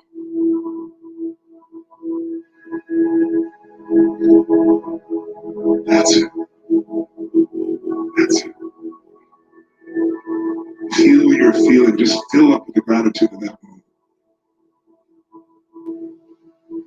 Breathe the way you breathe, and it feels so good. You might even have an inner smile that may show up on your face. You never know. Take it in and feel so grateful. Give yourself the gift.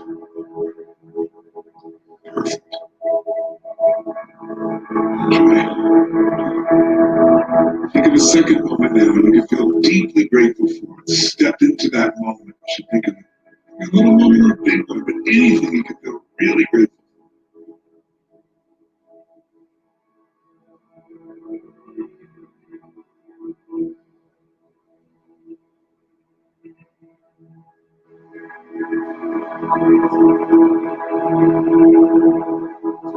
Experience what is happening right now.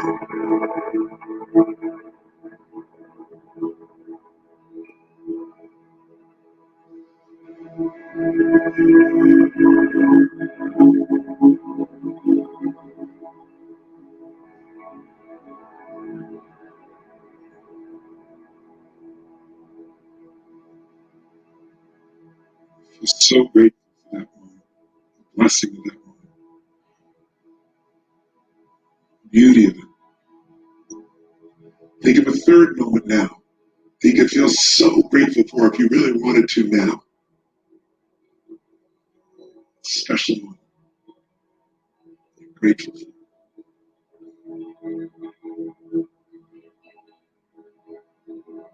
That's it. That's it. See what you saw, like you're there. Hear what you heard, what someone said to you, or what you said to yourself. Breathe and feel the way you were feeling then, now. Fill up with the gratitude. Give yourself a gift.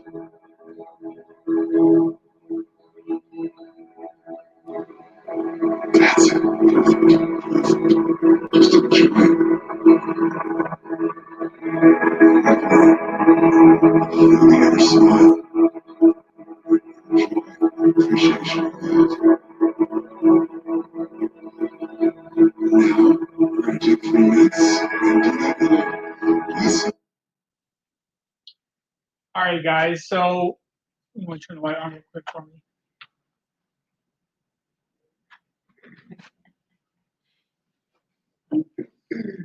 So what do you guys feel about that? What was the emotional response? Did it feel good? Kind of weird? Yeah, definitely emotional. That's definitely something. I mean, when I first did this myself, I started bawling. Like some of the grateful things that were coming to my mind, grateful to finally have my daughter, have a great family, being in an awesome practice here. A lot of emotions rushed through my body. So what I want everyone to follow along with me, we're going to say, I can. I can. I can. I can. I will. I will. I will. I will. I am. I am. I am. I am. Yes. Yes. Yes. Yes. I can do this. I can do this. Good job, you guys.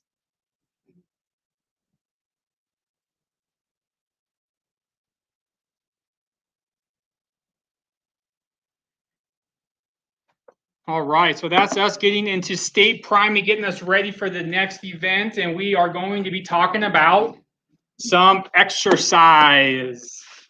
Guess who exercise guy is? Dr. Troy. Dr. Troy. All right. So hello again. So yeah, oxygen exercise. We do that 2 days a week. If you guys aren't aware of that yet, a little plug for myself. So on Wednesdays, right? Wednesday night at 6:30, Saturday mornings at 9:30, we do a Max T3 workout, right? If you guys have no idea what Max T3 workout is, that's why you join along.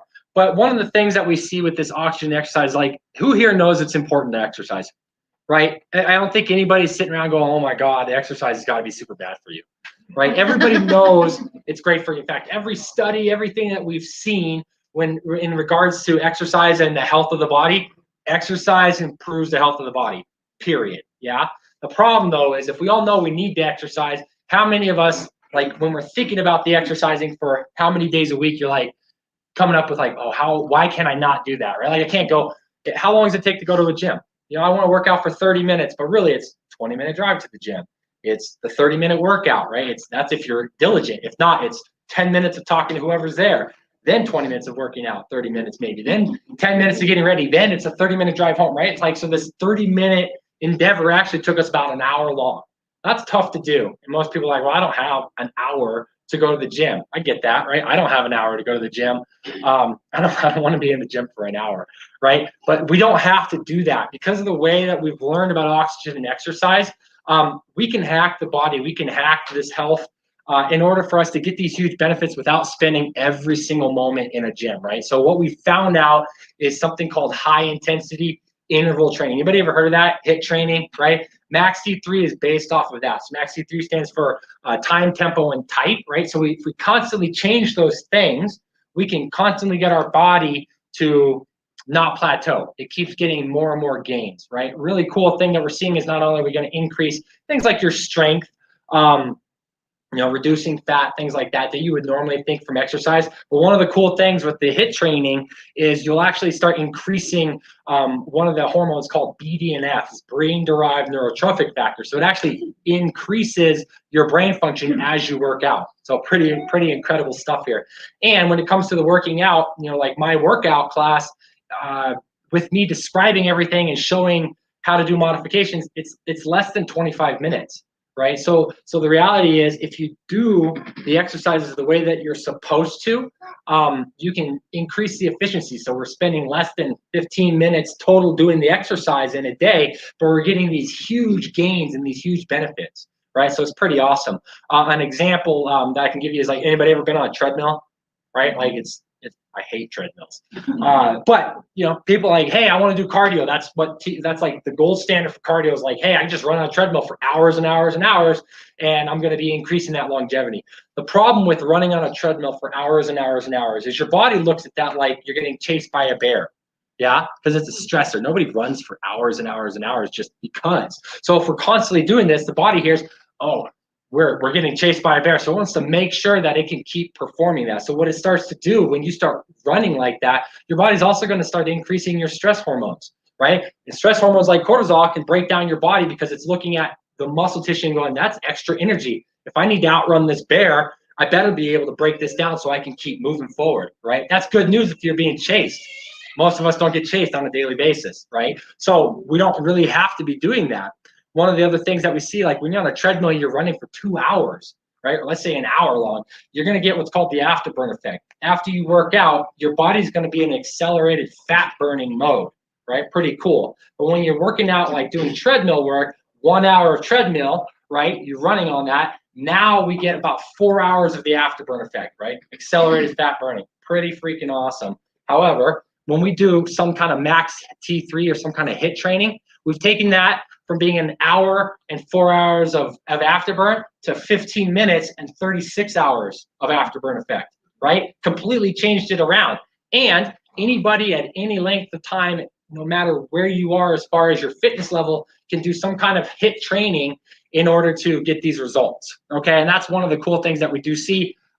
We know, like, exercise burns fat, so on and so forth. We get that and improve strength.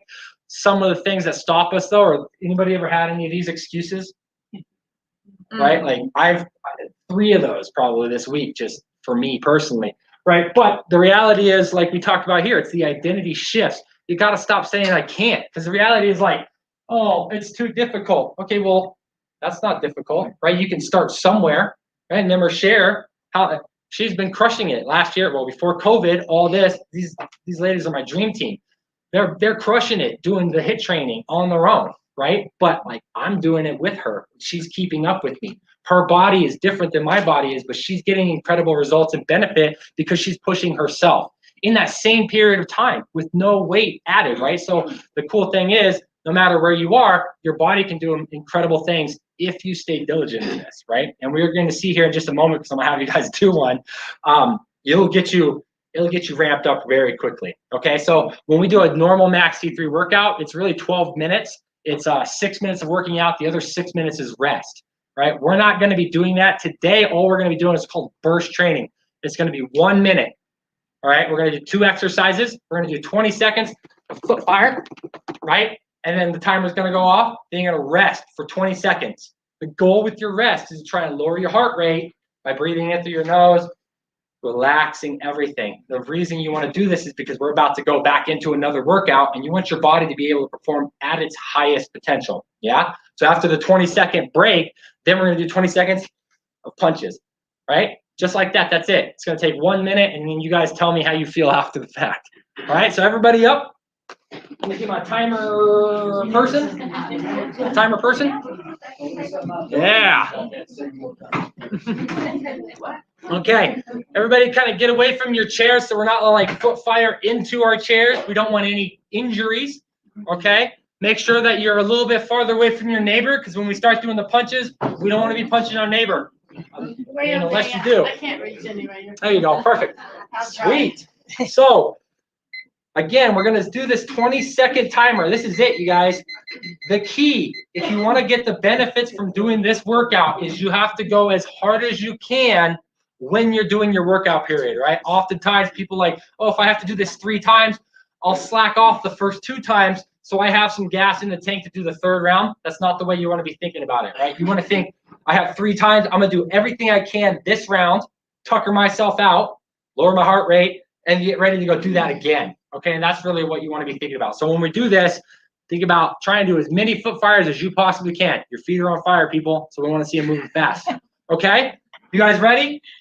We got about 5 seconds. Remember, foot fire just like this. Keep the chest up. I'm on my toes. They're going really, really fast, just like that. Okay, so here we go. 5, 4, 3, 2, and go.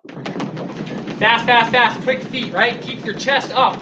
Now, the faster you move your hand, the quicker your feet are gonna go, right? You wanna go fast, you wanna keep your chest up. We're looking somewhere at that. Beat your neighbor, right? You keep it going, keep it going. Almost 2 more seconds, keep it up.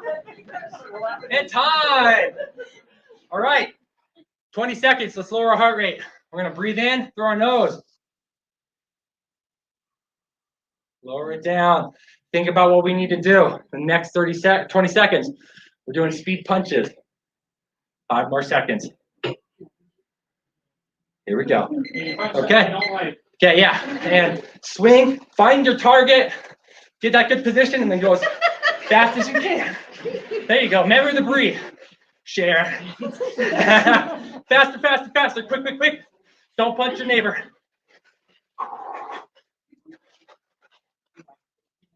Keep it going. And time. Woo! All right. So that was 1 minute total. 40 seconds of working out. How's everybody feel? Heart rate up. A little hard to breathe. That's it. If all you did was just that 4 times a day, you're doing the most Americans are. So pretty awesome. You're going to be getting awesome benefits. This is also really good if you are working. You don't have time to go to the gym. Everybody has a minute and a half. Go use the bathroom. Do some foot fires in the bathroom. Easy peasy, right? You can find ways to pepper it in. It can feel just like this in less than a minute. All right? All right, you guys can sit back down. Thank you. Good job. Sweet. Yeah, and that's it, right? Excuses gone. Once we eliminate the fact that you don't have to go to the gym, you don't need any exercise equipment, which means it doesn't cost you any money, right? You just need you. That's it. And 12 minutes. Pretty easy stuff. All right, so now we're going to be going over some toxins and things that we find in our body. So Miss Ashley's going to come up here and help us figure out how can we eliminate and reduce the toxins that we get exposed to on a daily basis so we can keep getting those awesome results. Miss Ashley. Okay, thank you. Of course. All right, guys, so in quick review, we so far have covered 3 out of our 5 essentials. Can you tell me which essentials we've covered so far today? Nutrition. Exercise. Mindset, yeah. Nice. And next we're going to be covering minimizing toxins, okay? So we are, according to the Global Healing Center, we are exposed to over 2 million toxins on a daily basis, okay? Yeah, it's pretty surprising. And I'm guessing none of you are walking around drinking chemical waste out of toxic waste baskets. So where are these toxins coming from? And sadly, the answer is that these toxins are everywhere. The world that we live in today, these toxins come from pollutants in the air that we're breathing, chemicals in the water that we're drinking, as well as just products that we're in items that we're using in our house on a day-to-day basis. So it can be our cleaning products, our personal care products, our cookware, you name it. So there's a specific category of toxins that are particularly harmful for our body. So it's been shown that toxins can have a damaging effect on a variety of systems and processes in our body. Some of the toxins that are, try to speak up for you guys. Some of these toxins that are called endocrine disruptors can be flame retardants that are sprayed in fabrics and in our carpet. It can come from phthalates and BPAs in plastic. It can come from pesticides that are sprayed on non-organic produce. So why is this a problem? Endocrine disruptors, our endocrine system, is a system composed of glands, and these glands secrete hormones, and those hormones are the chemical messengers for our body. They communicate with our organs and our cells, and they regulate our physiology. So toxins, known as endocrine disruptors, actually act as a hormone in our body, and they interfere with our body's ability to release the natural hormones that we're supposed to. It interferes and disrupts the body's natural communication systems. So those feedback cycles, like Dr. Zach talked about with the leptin and ghrelin, it interferes with processes like that, and it completely disrupts our physiology. A specific category of endocrine disruptors that are also really problematic for us are called obesogens. So obesogens are a group of toxins that specifically interfere with the body's ability to regulate metabolism and maintain a healthy weight. These types of toxins, again, can come from products that we're using every day. So those plastic food storage containers, we store our food in these containers, right? And it's seeping these phthalates and BPAs into our food that we're consuming. Then on top of that, we're going to throw that container in the microwave, heat it up, and that's going to make this problem even worse. Recently, Dr. Zach and I went to dinner at his grandmother's house. We were going to have lasagna for dinner. And the oven beeps, and Zach goes and opens the oven and pulls this lasagna out, only to find out that it was one of those frozen lasagnas, and it was cooked in the oven for like 45 minutes or an hour inside of a plastic container with a plastic film on top. So sometimes we can't avoid these toxins. Thank goodness we know how to detox our body. We've got the resources here to do so. But the bottom line is that these toxins come from things that we often don't even know that we're exposing ourselves to. So it can come from toys, it can come from our personal care products, cosmetic products. In the United States, or actually in the European countries, they've banned over 1,300 chemicals from personal care and cleaning products. Can anyone guess how many have been banned in the United States? 11. Okay, so it makes it a little bit harder for us. We have to do a little more research to make sure that we're avoiding toxins and taking proper measures to help our family. But here at Infinity Wellness, we want to make sure we're removing any barriers for you guys to be able to live the 5 Essentials lifestyle. So we are going to host a workshop here. It's going to be an hour-long workshop dedicated specifically to this essential, to helping you find out where toxins come from, removing them from your life, and then also how to naturally and safely detox your body for the toxins that we can't avoid. So this is going to be Monday, March 15th here at our office, 6:30 p.m. Due to capacity restrictions, we have a limited number of seats. So we have a sign-up sheet in the back here for you guys today. Because you're here and you're committed to your health, you guys get the first opportunity to sign up, reserve a seat, and attend this workshop. Secondly, I want everyone to pull out their phone right now and to open up your app store. We're going to give you access to a really incredible app that makes it super easy to find out which products are toxic. And we're going to run through a couple examples for you. So this app is called the EWG, stands for Environmental Working Group.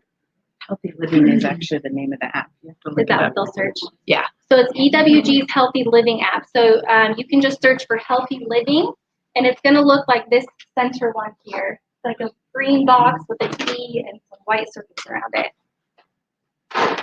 So this app, you can download it, and there's a cool little scanner on it. So when you go home today, you can scan products in your house, and it's going to give you a rating. 1 to 2, it's low hazard. 3 through 6 is moderate hazard. And 7 through 10 is a high hazard. So you guys are going to want to try and find as many products as you can that are 1 to 2, maybe a 3, and then anything that's like 5 and above you want to avoid. Okay, because those are the ones that are really toxic products having a lot of chemicals in them.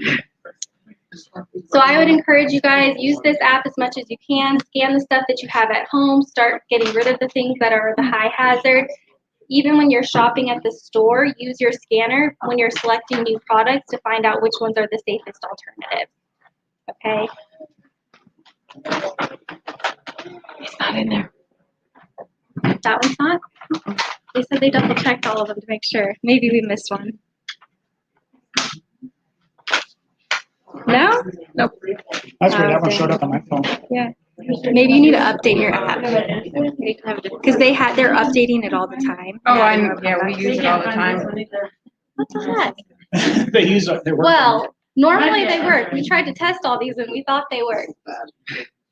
So here, you guys can scan this one. Oh, yeah, no, I know. That one's yucky. If you want to see a bad one, Chef Boyardee. If there are things that are not on the app, we also have a toxic ingredient directory, and then you just have to put a little more work in yourself to see if read the ingredient label and see if it contains any of the toxic ingredients from our list. So you guys can spend another 30 seconds playing with this app, and then we want you to use it at home. And Dr. Tim's going to be up shortly to talk about our final and most important essential of the day. Thank you. Thanks, Ashley. All right, so you guys, one of the things, like Ashley said, really important when you go home, if you have something that you know could be questionable, you don't know, scan it. If it doesn't show up, some of the things, like I scanned that Great Value thing and it came up on my app for some reason, but it didn't come up on theirs. But if it doesn't come up, you can also type it in, because like I scanned a bottle of Coke and it didn't show up in the app. And I thought, well, that's weird, because the Diet Coke did. And so then I typed in Coke. They have a thing where you can just type in the name.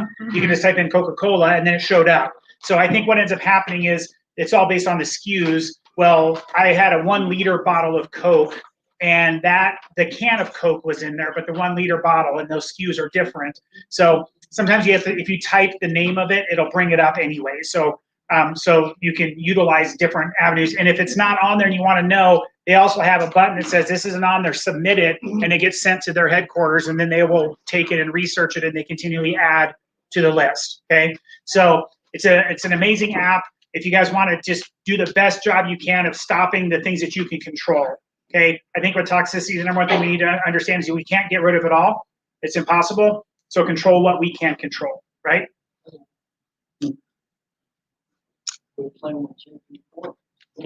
Right.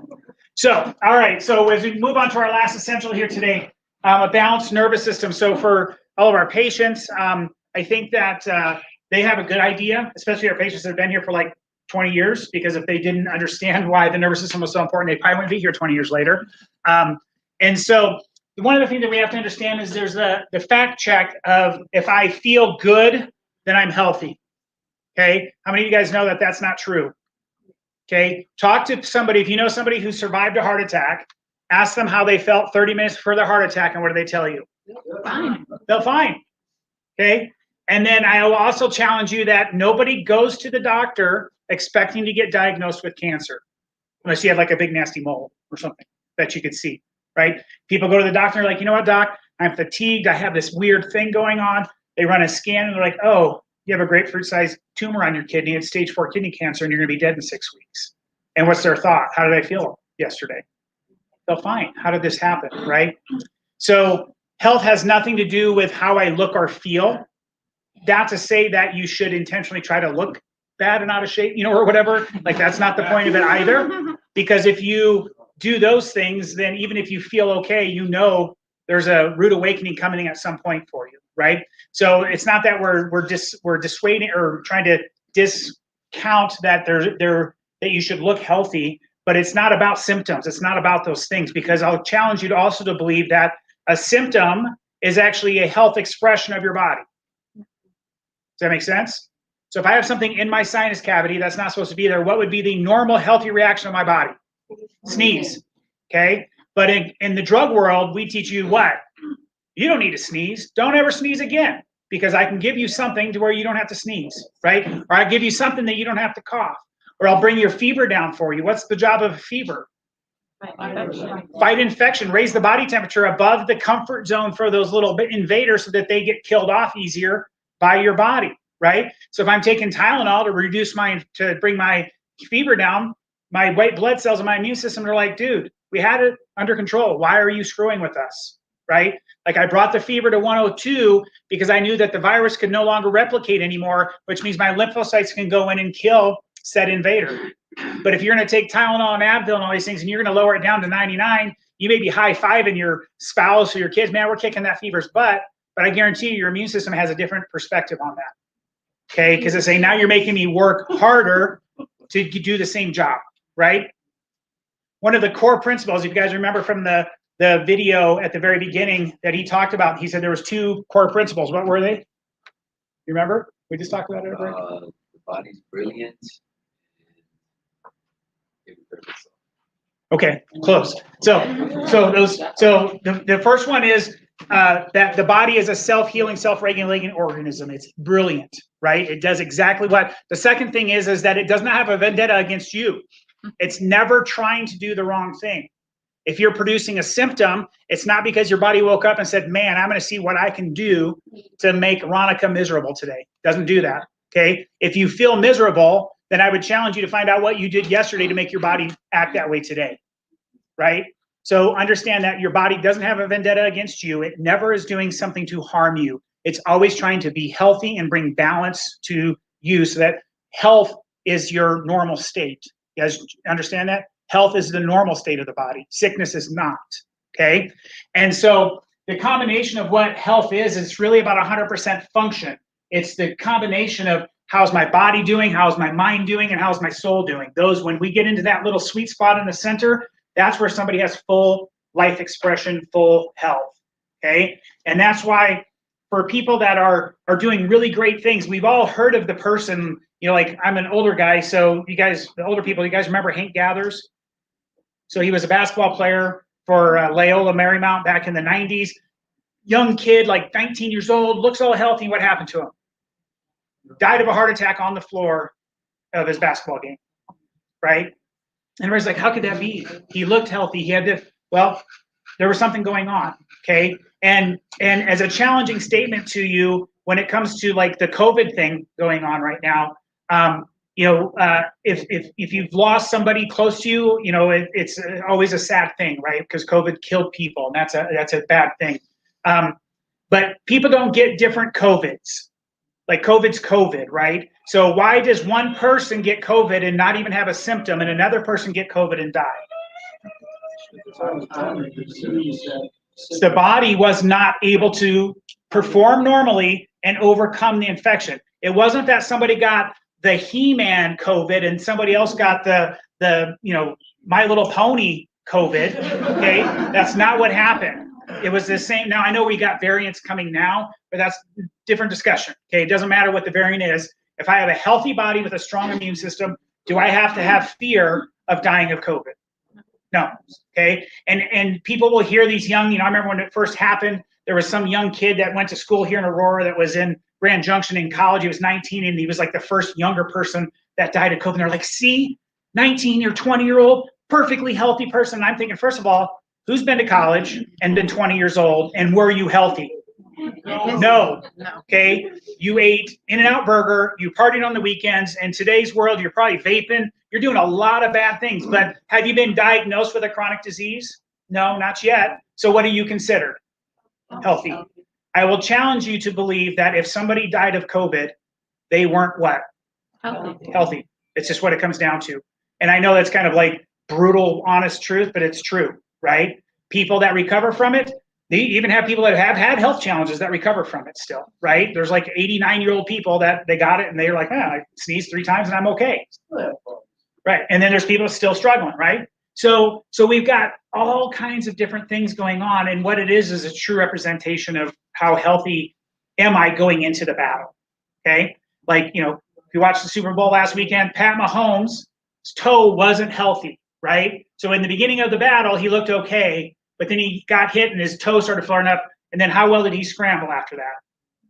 Not well. He didn't watch football. It was ugly. Okay. And he just kept running backwards. He's like going 70 yards backwards just to try to avoid people because he didn't have the speed to get around the edge like he normally would to try to gain positive yards, right? So he went into battle. He wasn't healthy, and it showed through. Okay. So similar analogy there. Okay. So what is a subluxation? Joint misalignment. Okay. And when that happens, it starts to infringe on nervous system function, right? So now the brain, whose job is to communicate to the body and tell it what to do and how to heal and how to function, has a disconnect, okay? If it's completely disconnected, that's really bad. Like I tell people, you know, if I cut the nerve going to your heart, what do you think is going to happen to your heart? Not good, right? Okay, so we don't want to do that. We have to use scissors. We're not going to cut anybody's nerves. But if I subluxate an area of the spine and those nerves feed the heart and it's sitting there for 3 months, 6 months, 5 years, do you think the heart's going to build health or disease in that situation? Disease, right?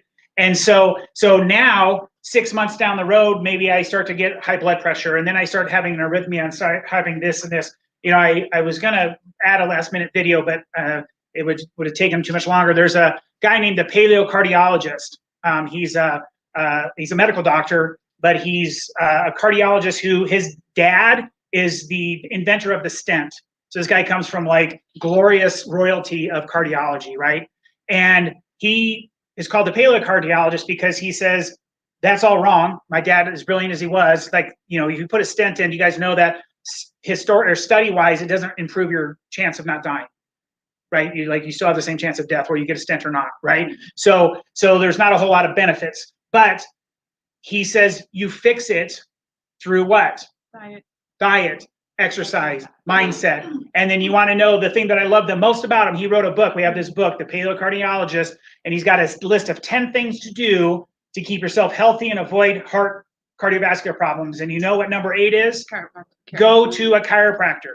He actually requires every patient of his that sees him in his office to be under chiropractic care, or you don't see him. Okay? Because he's been doing this a long time, and he has found that when you added chiropractic to better eating and better health things and exercise and reducing toxins and reducing inflammation, guess who had the best outcomes? The people that did all of that and added what? Chiropractic. Okay? And he loves it so much that he married a chiropractor. Okay? Like he got exposed to this and now he's like, holy moly. And so he fell in love. But the bottom line is that this is something that he has a great video where he goes through and he actually talks about the evidence that they have that supports it. We have evidence. Chiropractic adjustments increases heart rate variability, which is one of the primary indicators of heart attacks and cardiovascular disease for people. Okay, and so there's all these benefits that they've now starting to show, and it doesn't because we have a secret adjustment. So people come into me all the time like, "Hey, doc, you have like a super secret adjustment for constipation?" And I'm like, "No. What do you know? You know what we do? We adjust and remove subluxation. We allow the body to work, and then what will you start doing? You'll start pooping, right? If you're constipated, you start pooping, right? And if you're going to the bathroom too much, you suddenly don't go to the bathroom quite as much. Okay. So when do you guys think the first subluxation usually happens to people? During birth, right? So we got an example here. Got a baby. Dr. Zach's gonna be mom. Okay. So we got a baby here, and so babies come out. So coming out of Dr. Zach here, they come out typically face down, head first, right? So the head comes out, and then as to get the shoulders to pass, how do they do that? Twist. They twist. Because every one of you, if I twist your head far enough, what will follow eventually? The rest of the body. Your shoulders, right? So we're going to get the shoulders this way so that we can get the baby out. And then, where did I go? Okay, so now, my first question to you is, how much muscle does a baby have in its neck to resist that? None. Like none, right? If their heads are all floppy. You give a newborn baby to, especially a young guy, and they're freaking out, man. They're like, oh my gosh, the head's gonna fall off, you know? And so we know that there's nothing there. So do you think there's a chance that rotation could subluxate the baby? Okay, so now baby's coming out, get the head out, and we're like, oh shoot, don't worry, what do we got? Forceps. Now, I can hook those onto those ears like that, and man, can I pull, okay? And so when you pull, they measured the force on this. With forceps and vacuum extractions, they will put up to 140 pounds of traction force onto the baby's neck to get them out. Okay, that would be the equivalent of me holding this baby here, hanging 140 pounds off of a head strap on them, and being like, hey, what would happen to me if I did that? I'd go to jail, right? I would go to jail for that. Okay, so most people, when we start to do research back into when did their problems really start, people thought their problems started when they were 37 and they woke up one morning and they couldn't turn their neck because they slept wrong. It's like if I had $1 every time somebody slept wrong, we could give care away for free. Okay, now what's the truth though? When do you think that problem really started? Maybe birth, but then here's what happens, right? So maybe that didn't happen. So they've actually studied this. It's about 5% of kids can be born through natural childbirth and they'll be okay. 95% will have some type of misalignment. Okay, they studied it in Australia. But then the baby gets to be a year old, like Kinley, and what does the baby start to learn to do? Walk. And then what happens when they walk? Right? This happens. Black eyes. Black eyes, yeah. Kinley's got a black eye. Okay? Dead run. Yeah. So now the next thing that happens is we bring along child number 2, and then child number 1 is like playing, and then they're playing on the bed, and then they're like, oh no, right? Because they fall off the bed. So these are things that happen in real life, and then people say, why on earth would I get my kids checked? Well, why on earth would you want your kids to grow up with a subluxated spine? These kids are the kids that have ear infections, they're colicky, they're miserable, they don't sleep well. All of the things that everybody doesn't like about kids, right, is happening because they're misaligned, right? And so when we adjust children, it's obviously not what we do to you guys. It's very gentle and very easy. Like Mallory had said, I've been to many hospitals. I'm Uncle Tim in the hospital. So because I don't have privileges to go to the hospital and do my job. So we just go in and do the check, we do an adjustment, and the baby does well, right? And so my kids were adjusted immediately after birth. I know Kinley was adjusted immediately. So this is just a normal thing in our world, right? But it's not a normal thing in the world, right? And I think it should be, just because of what we just talked about. If 95% of kids are getting subluxated during the birth process, there should be a chiropractor in every delivery room across the entire world just to check babies, to give them the best opportunity that they have to live and grow to their fullest potential, right? Does that make sense? Okay, so as we get older, body eventually starts to break down and we start coming in with all of the symptoms, okay? And these are the things that usually trigger people to come to us. As much as I want everybody to come to us saying, hey, I already feel great, but I just want us to keep it that way, and I want you to help me even feel better. That will happen at some point, but still most people get driven here because of what? Symptoms. Pain, symptoms, right? And so how do we know? Well, these are all kind of common warning signs that subluxation is present and that things aren't going well in your body, okay? And so your home care, it's like a 4-letter word sometimes to people. This is such a crucial part of your success in our office because we know what it takes to overcome the obstacles. And I give people a choice. If you don't want to do home care, how often should you be at our office to get adjusted? Every day, right? Commit every day for 90 days and you don't have to do home care, okay? And there's no discounts for you coming every day for 90 days. So you either have to do that or you devise a plan that we've done to minimize how many times you have to be here so that you can do your home care and you can still get what when it's all said and done? Results that you're looking for, okay?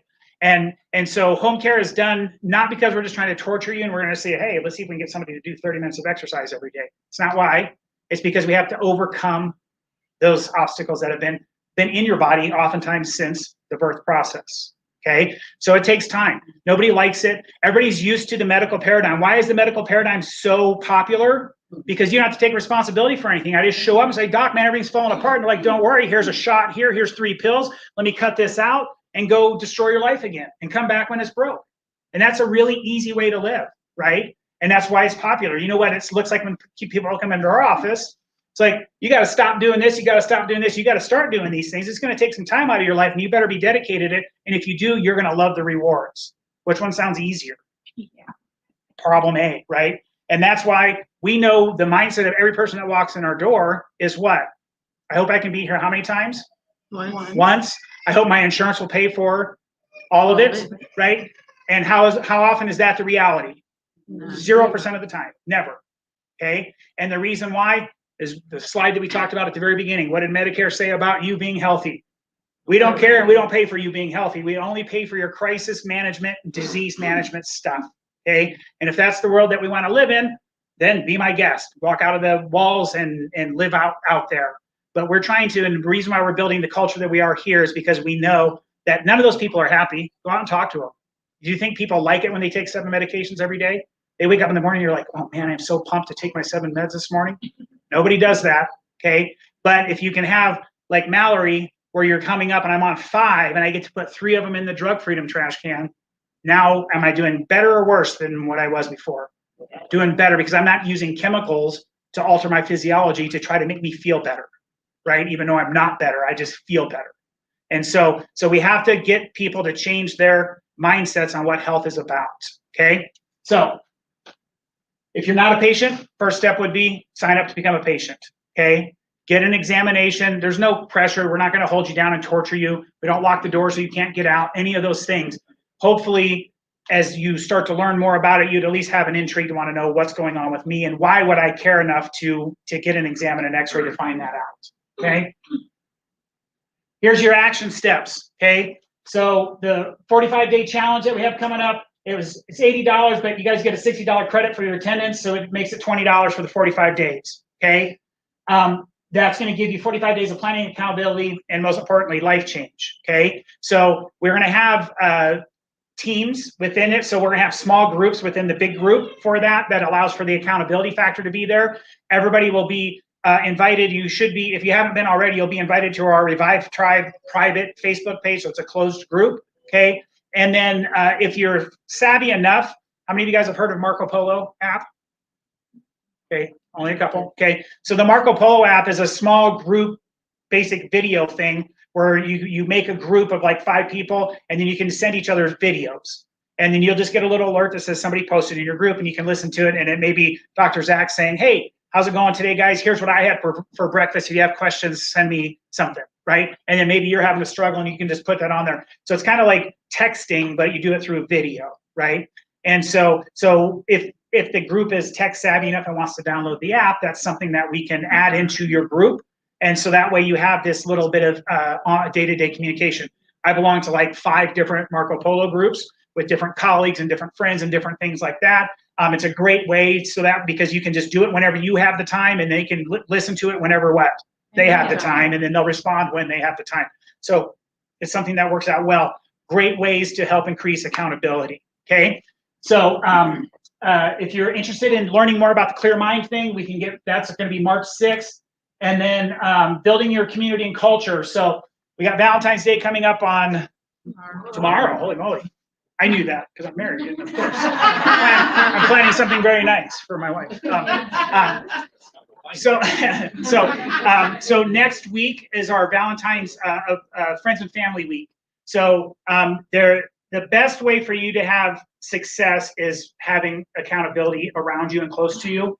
And so whether it's family, friends that you hang out with, it's an opportunity for you to be able to refer somebody into our office. If you're a normal patient and you refer somebody in, we always give you a $97 discount, meaning like you get day 1 through 3 for $97. You get exam, x-rays, adjustment, stress films in your x-ray review, all for $97, okay? Valentine's week, we donate $50 of that to Oklahaven. Again, we play videos of Oklahaven on occasion too. Oklahaven is a chiropractic center in Oklahoma that takes on severely neurologically damaged children. And like if I played a video for you guys, everybody would start crying, like seeing the changes that these kids make. And we'll put it up and we'll watch it. We'll put it up for you guys as you come back through the week so you can see it. Oklahaven does all of this free of charge. So like they take donations and they provide care to these people that are they're super autistic. They have all these physical challenges. They adjust them. They feed them clean food. They do all these things. And to be able to see these kids and how they improve is absolutely just, I mean, if you don't shed a tear, you're a weird person just watching the changes that can happen because it's absolutely amazing. And the coolest part about it is these kids, like, how many of you guys understand that as adults and as our learned brain, we preset expectations on what we should expect out of something. Well, kids, especially kids that are challenged, they don't have that ability. They don't have that level. Same with animals. Like if you've ever seen chiropractic on animals, you know, every racehorse that runs in the Kentucky Derby and the Preakness, guess what happens to them before they run?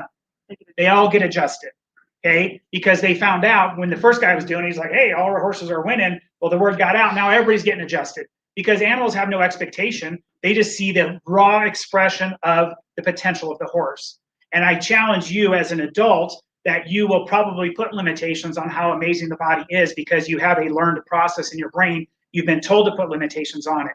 That's one of the reasons why our kids get better so much faster than adults in here. Part of it's because they're not as damaged as you, but the other part of it is they're just like, man, I'd love getting popcorn in my neck, right? That's all they know, right? And then you see this amazing expression of it. But the adults, like, I got an adjustment, but man, I'm kind of sore still, and I wonder if this worked. And I'm like, what do you know, it's like you're setting yourself up with a negative mindset of not a healing mindset, right? So it's not that it's not true. I'm not saying that you weren't sore, right? But it's like understanding that every time we do an adjustment, our job is just to release healing energy, allow the body to function at a higher level. Do we control what the symptoms are going to be after the adjustment? No, it's your body, right? Sometimes it's going to feel amazing. Sometimes it's going to feel a little sore. That's part of the healing process, right? Now, obviously, our goal isn't to hurt anybody, okay? So we're not doing stuff to intentionally do that. The bottom line is that everybody's going to respond a little bit differently to it, okay? But all we know is the body's doing the 100% right thing every time we do the adjustments, okay? And that's why we encourage people to stick to their programs, right? As the adjustments, they build on each other, you're going to get healthier as a result of that, okay? So that's this coming week. So if you have friends, family, people that you hang out with and you want to help increase culture in your little circle of influence, then them being here will help that, okay? We're going to donate the $50 for each one of them comes into Oklahaven, and then we're going to help spread that message to the really sick and suffering kids out there as well, okay? All right, now, last thing. You're the average of the 5 people you spend the most time with, okay? So for some of you, guess what that means? You need to get some new friends, okay? And I'm saying that jokingly, but not jokingly, if you understand where I'm coming from, okay? Sometimes we are hanging around people that are such Debbie Downers and pulling us off things, and you probably don't need to alienate them completely as friends, but maybe you need to spend a little less time with that person and replace that with somebody who's going to build you up and try to help you do better. And this is, like, if you study this, this has been studied, this statement. This is not Jim Rome just throwing things out there. This has been studied. If you look at your health, your finances, all of these different things, your position in life, look at the 5 people you hang out the most with, and you're going to be right in the middle of those 5 people, okay? So it's always a good idea to always try to, reach for the stars. It's like my brothers used to tell me that, I married up. I grew up in a trailer, and my wife lived in a stick-built house. So like I was moving up, right? And so it's important to move up and keep moving up. And the way that you do that is you build the network and the culture around yourself. So, okay. All right, guys. Thanks for allowing us to go a little bit over today.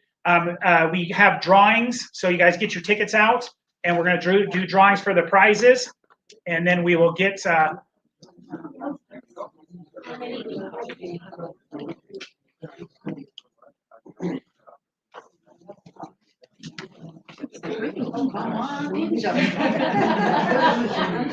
Okay, so Dr. Zach, yes.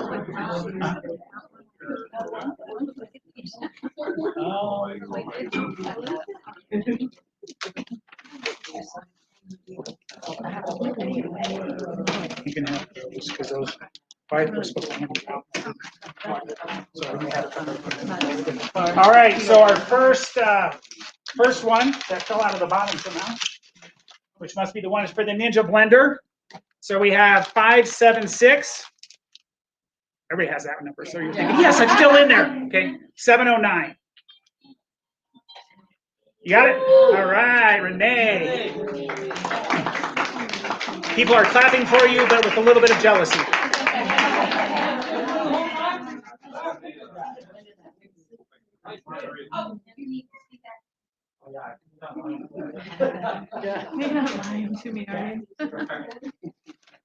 All right, we've got a Max Metabolic book and a shirt, and we got 576667.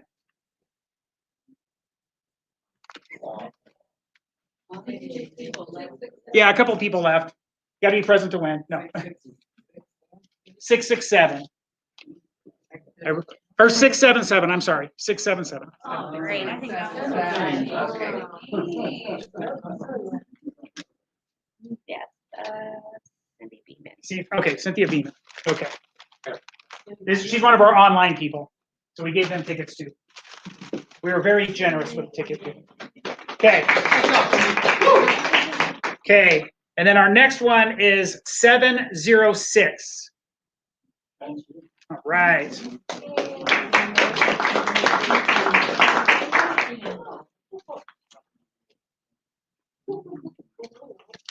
Uh-oh. The Ninja Foodie. Not yet. Not yet. Just joking.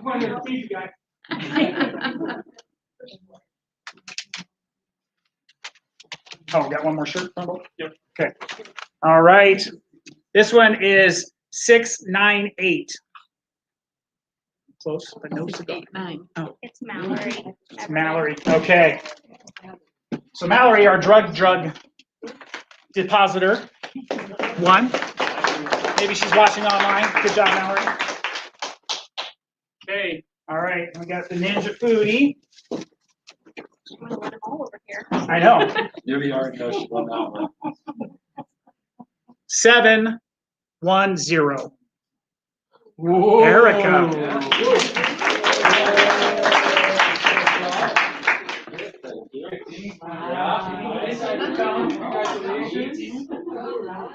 We were gonna have a brawl for that one, but we decided to do tickets instead. Yeah. Not enough space in here. Okay, guys. So if you didn't win something, tough. No. If you didn't win something, what we do want you to do is if you turn your tickets in up front, we have our wooden nickel rewards program, and they will give you wooden nickel for your tickets, so that way you can still accumulate things, so that you can still get discounts on products and all that kind of stuff in the future. So we wanted everybody to go away with a little something. Okay. So, any questions before we wrap up and dismiss everybody? It's going to start on Monday. No, you decided now. You have Monday to gear up and be prepared for it. Yeah. You're ready to go. Yeah. Decisions now, people. Yeah. Oh, you have to see what they're doing. Yeah, we got to, so once we know everybody that's signing up for it, then we'll get you broken up into the teams with your team captain, and then you'll get all of that information. Everybody will have access, that if you were here or online watching, you'll have access to the Revive Tribe Facebook group. So we should have sent an invitation to you. When you see that, click on it and accept it. Otherwise, you won't be in the group. And that group will have all kinds of stuff going along the way. We'll be posting recipes. We'll be posting different things to try to help encourage people. That's where we can post questions if you've got concerns, all that kind of stuff. And then you'll have your little individual teams as well. Okay? All right. Seeing no other questions, you guys have a great rest of the day. Stay warm. What's that? And we will, whoever joins the challenge, we will text you guys or email you guys the group leader. Yeah. You'll be getting a text message next week. At the end of this week. Yes. Oh no, that's just our website. Or you're gonna get another one. Oh, you probably were.